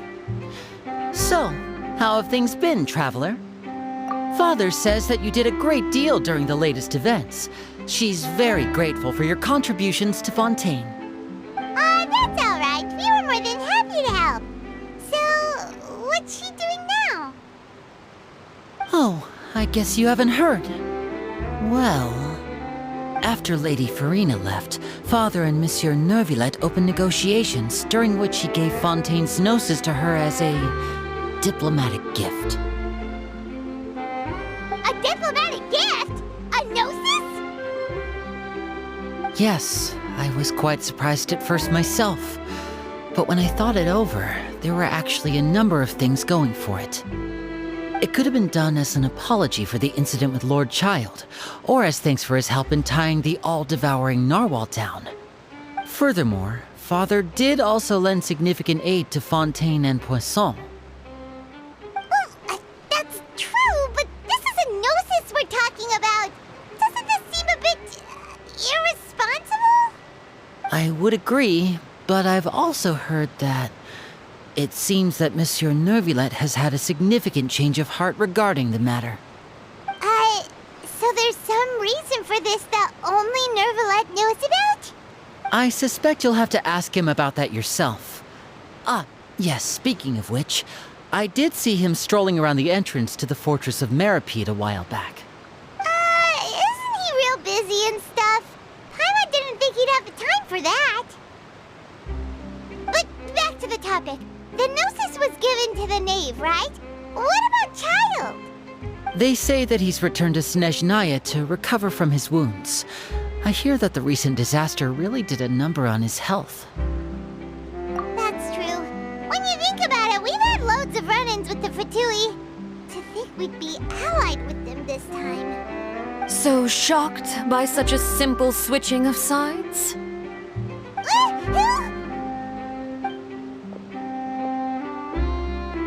Father! Well, what do you know? Come to the docks to see how my children are doing and meet the traveler by chance. Please do not pay my accomplishments in Fontaine too much mind. I would have done them regardless. Are you going to take the gnosis back to Snezhnaya? That is our duty as harbingers, yes. Don't be too preoccupied with sides. The goal of the Fatui concerns not a single place or person, but the entire world. With such a grand goal in mind, it is inevitable that we must wear many masks. Switching my masks is something I've always done. Well, that depends on many things. No one truly knows what the future holds. What good is honesty if you can't rely on it forever? As for you, I very much look forward to our next collaboration.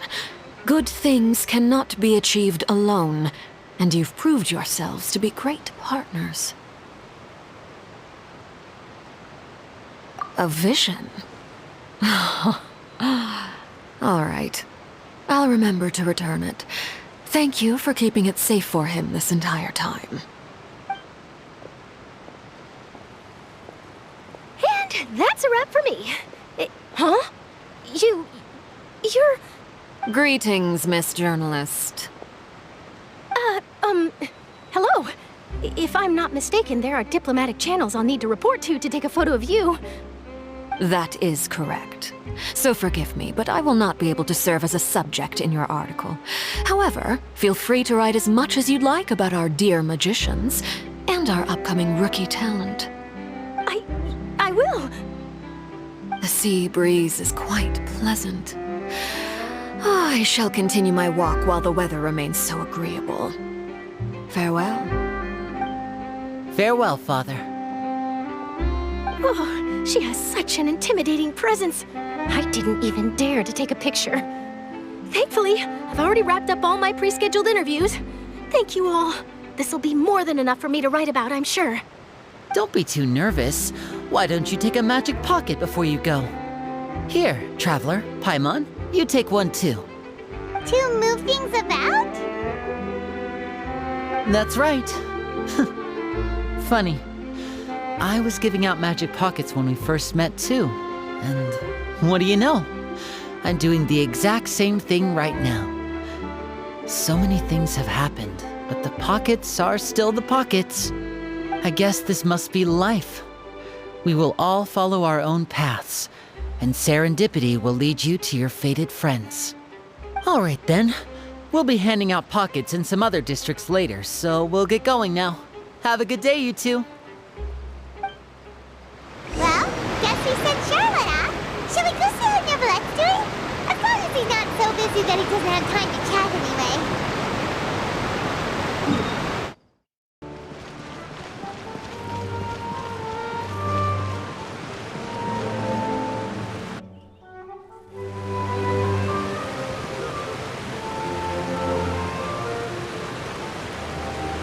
So, you really are here, Neverlette. Paimon didn't think you were going to have free time this hour of the day. Really? Oh, I suppose you must have met Mr. Linney. He took the time to greet me earlier when he passed this way. In any case, you came at a good time. I was just considering reaching out to you to set up a meeting, so I may explain some things that I haven't had the time to before. Aw, Paimon's glad that you remembered. Thank you for keeping us on your mind, what with you being busy and all. Alright, let's have it then. How was Fontaine actually saved? The whole business is still quite the mystery to us. It is strange how words can often leave a bitter taste in the mouth when it finally comes time to say them out loud.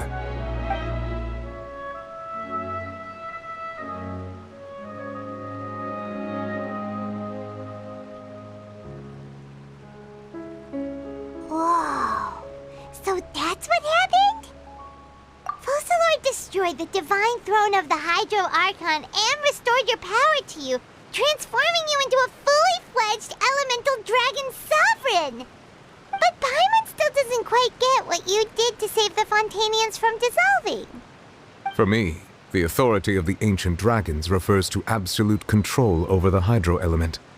Fontainians were incomplete humans born of Egeria's use of the power of the primordial sea, with constitutions similar to that of mimics. But so long as those primordial energies remain within them, I could use the ancient dragon's authority to grant them true blood, after the fashion in which life was first brought into being on this planet. In other words, when I gave my verdict, Fontainians became true humans, and thus would naturally no longer be dissolved by water from the primordial sea. Focalor must have counted on you to make that decision as well. Your verdict was the key to making the prophecy appear to have come true while saving everyone. Yeah, and in a manner of speaking, Focalor finally managed to fulfill the original Hydro Archon's wish to turn Oceanids into real people too! It seems from your expressions that you still have more things you wish to ask. Ask away. I will tell you the truth as I know it. I have investigated his case along many avenues, and I have learned that he once fell into an unknown chasm when he was young. There, by chance, he awakened the all-devouring narwhal. But whether it be by sentiment or reason, that should not have been enough to consider him the root cause of the disaster. At most, he would have had tangential liability. As for the judgment passed by the oratrice during the trial, whether it was due to that liability by association or Focalor deliberately using him to buy time for us on the assumption that he would be able to hold the creature off, I cannot say. Guess Focalor had Fontainians in mind the whole time. In the end, it was thanks to her that they finally became real humans. Hang on a second. Paimon suddenly got another question. Back when Fontainians hadn't yet become real humans, were the children they had also transformed Oceanids? Life has always flowed like water. Do you recall how Fontainians would often come to the Fountain of Lucine to pray for children? Yeah, Lynette said the fountain is where all the waters in Fontaine converge. In truth, even those couples did not know that such prayers were no mere custom, but instead a form of ritual. Those Oceanids who were blessed within the spring water would later descend as new humans in the coming months. Paimon sorta gets it now. Either way, seems like this ritual won't be of any further use, but it'll probably live on as a local custom. Ask away. I will tell you the truth as I know it. Yeah, about that. Risley said Farina has already left. What's that all about? Ah, Lady Farina. The people are only aware that her death sentence has not been carried out.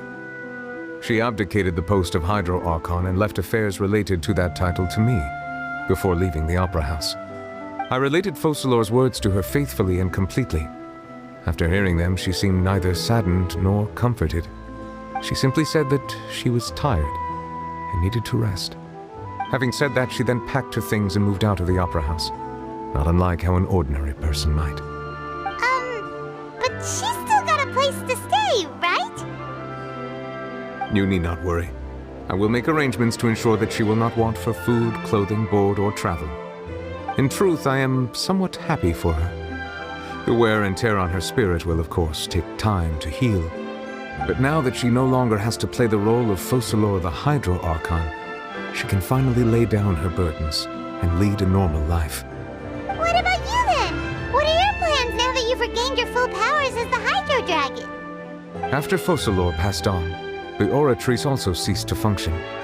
This matter will directly affect our trials. After much careful consideration, I've decided to take over its role in our courts. From now on, I shall hear cases and pass verdicts by myself. Looks like you're still considering stuff from the perspective of the Udex, huh? As an elemental dragon, there are indeed many things that I must do. But this power and this duty, in a manner of speaking, you could say that both were granted to me.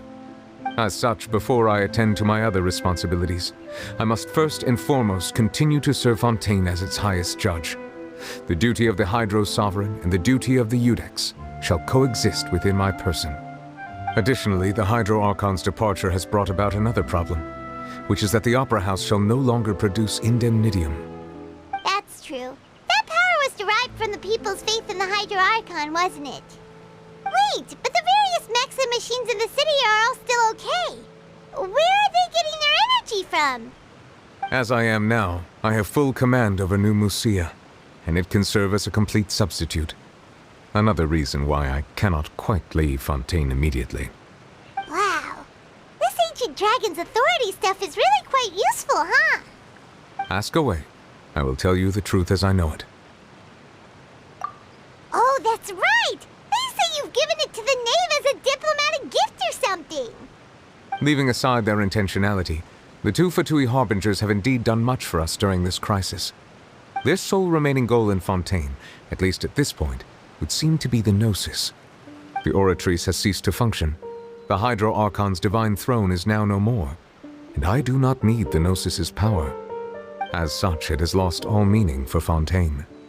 If the Fatui have impure designs, then we might as well accede to their request now, and avoid unnecessary conflict. What complicated considerations! Paimon thought you were just giving it to them out of gratitude to the knave and as an apology to Child. Ask away. I will tell you the truth as I know it. You will soon be heading to Natlan, I presume? I'm afraid that I have little talent as a travel guide, so all I can do is tell you what I know about that land. As far as I'm aware, Natlan can be said to be a nation of dragons. A nation of dragons? You mean like you? No, I suspect that I would not find myself welcome there. Unlike ancient dragons such as myself, the dragons of Natlan have undergone long years of development and evolution. Large numbers of them have entered a form of coexistence with humanity. Natlan is also the nation of war. War ravages those lands like an undying flame. There is one other piece of information I got incidentally from my negotiations with the knave that I believe may be useful to you. The harbinger known as the Captain has thrown his hat into the endless ring of war. The Captain. Sounds like a real tough customer. Seriously, everywhere you look, there's a Fatui Harbinger doing their thing. I suggest that you fully prepare yourself before going to Natlan. In the meantime, Fontaine's doors will always be open to you. Ask away. I will tell you the truth as I know it. Hang on a sec. Paimon's still got a question about the Gnosis. When we spoke to Linny earlier, he mentioned that your attitude towards giving away the Gnosis had clearly changed. We guessed that there might be some reason for it that only you were aware of. No wonder the House of the Hearth is the Fatui's intelligence division. They are certainly sharp. So regarding this specific issue, I was just getting ready to share something with you. What is it? In truth, I exchanged some further words with that lady named Skirk after sending you two back to the surface. It went something like this.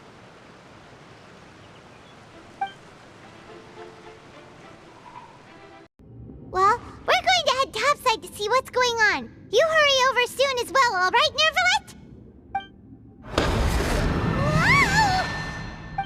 What next?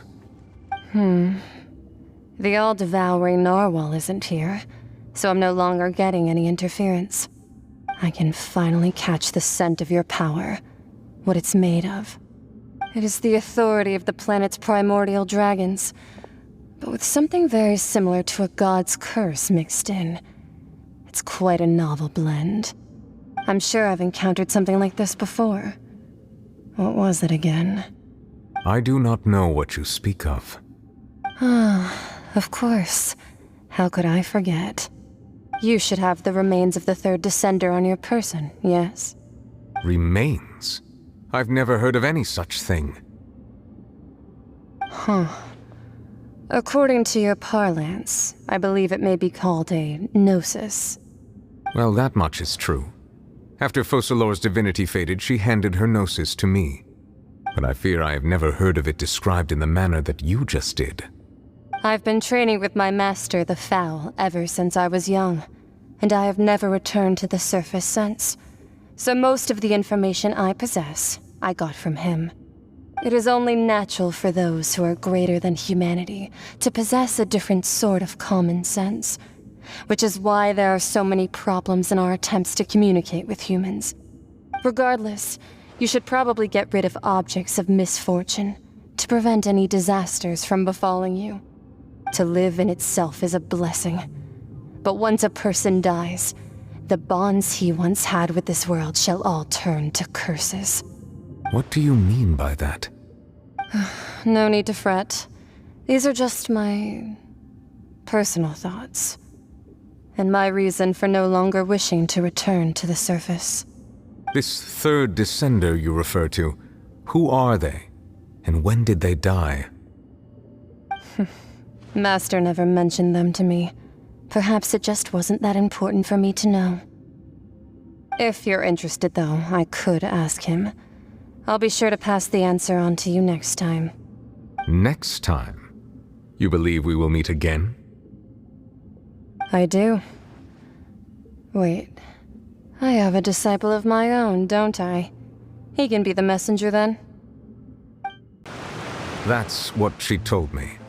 Whether it would prove useful or not, I wanted to pass that information on to you. The remains of the third descender? So that's what the Gnosis actually are. Paimon just thought they looked like chess pieces. How could they be a person's remains? All the same, assuming that there was no misunderstanding or special metaphor at play, that is what she meant to say. And she said that it would bring misfortune and that you should check it, which is why you gave it to the Fatui. If she speaks the truth, then I would simply be putting Fontaine at unnecessary risk by keeping it here.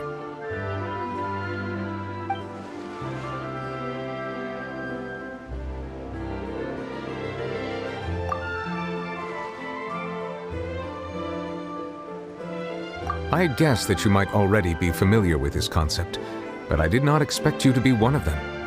That means that the Gnosis, which are exceedingly element-compatible and can even enhance elemental abilities, do indeed come from the third descender. I wonder, does your body also possess similar properties? Like being able to use elemental powers without a vision! That does sort of count as special compatibility, right? No, let's not think about this stuff right now. It just feels creepy. Comparing the Traveler to the dead third descender and all. That's what you say, but this topic still feels like bad luck. Once Child recovers, let's get some more answers out of him. Or go look for his master and get the answers that way. I too believe it unwise to make too many blind guesses when information is lacking. The same is true of being at court. All right. Whatever the case, it seems like the crisis here in Fontaine's over for now. Yes. All of Focalor's efforts were for this moment as well. But she sacrificed herself in the end as a god, and she suffered through all those years as a human. Was that really what she wanted? I suppose that would be the mystery of a god's will. I suspect not. But once in a while, I too would guess that if wishes were like the clouds in the sky, they will one day return to the earth as raindrops. Life flows like water, and rain is the final answer. The water levels may sometimes tilt one way or another, but the rain falls fairly upon all. And what, ultimately, is the difference between the rains that fall upon all of us?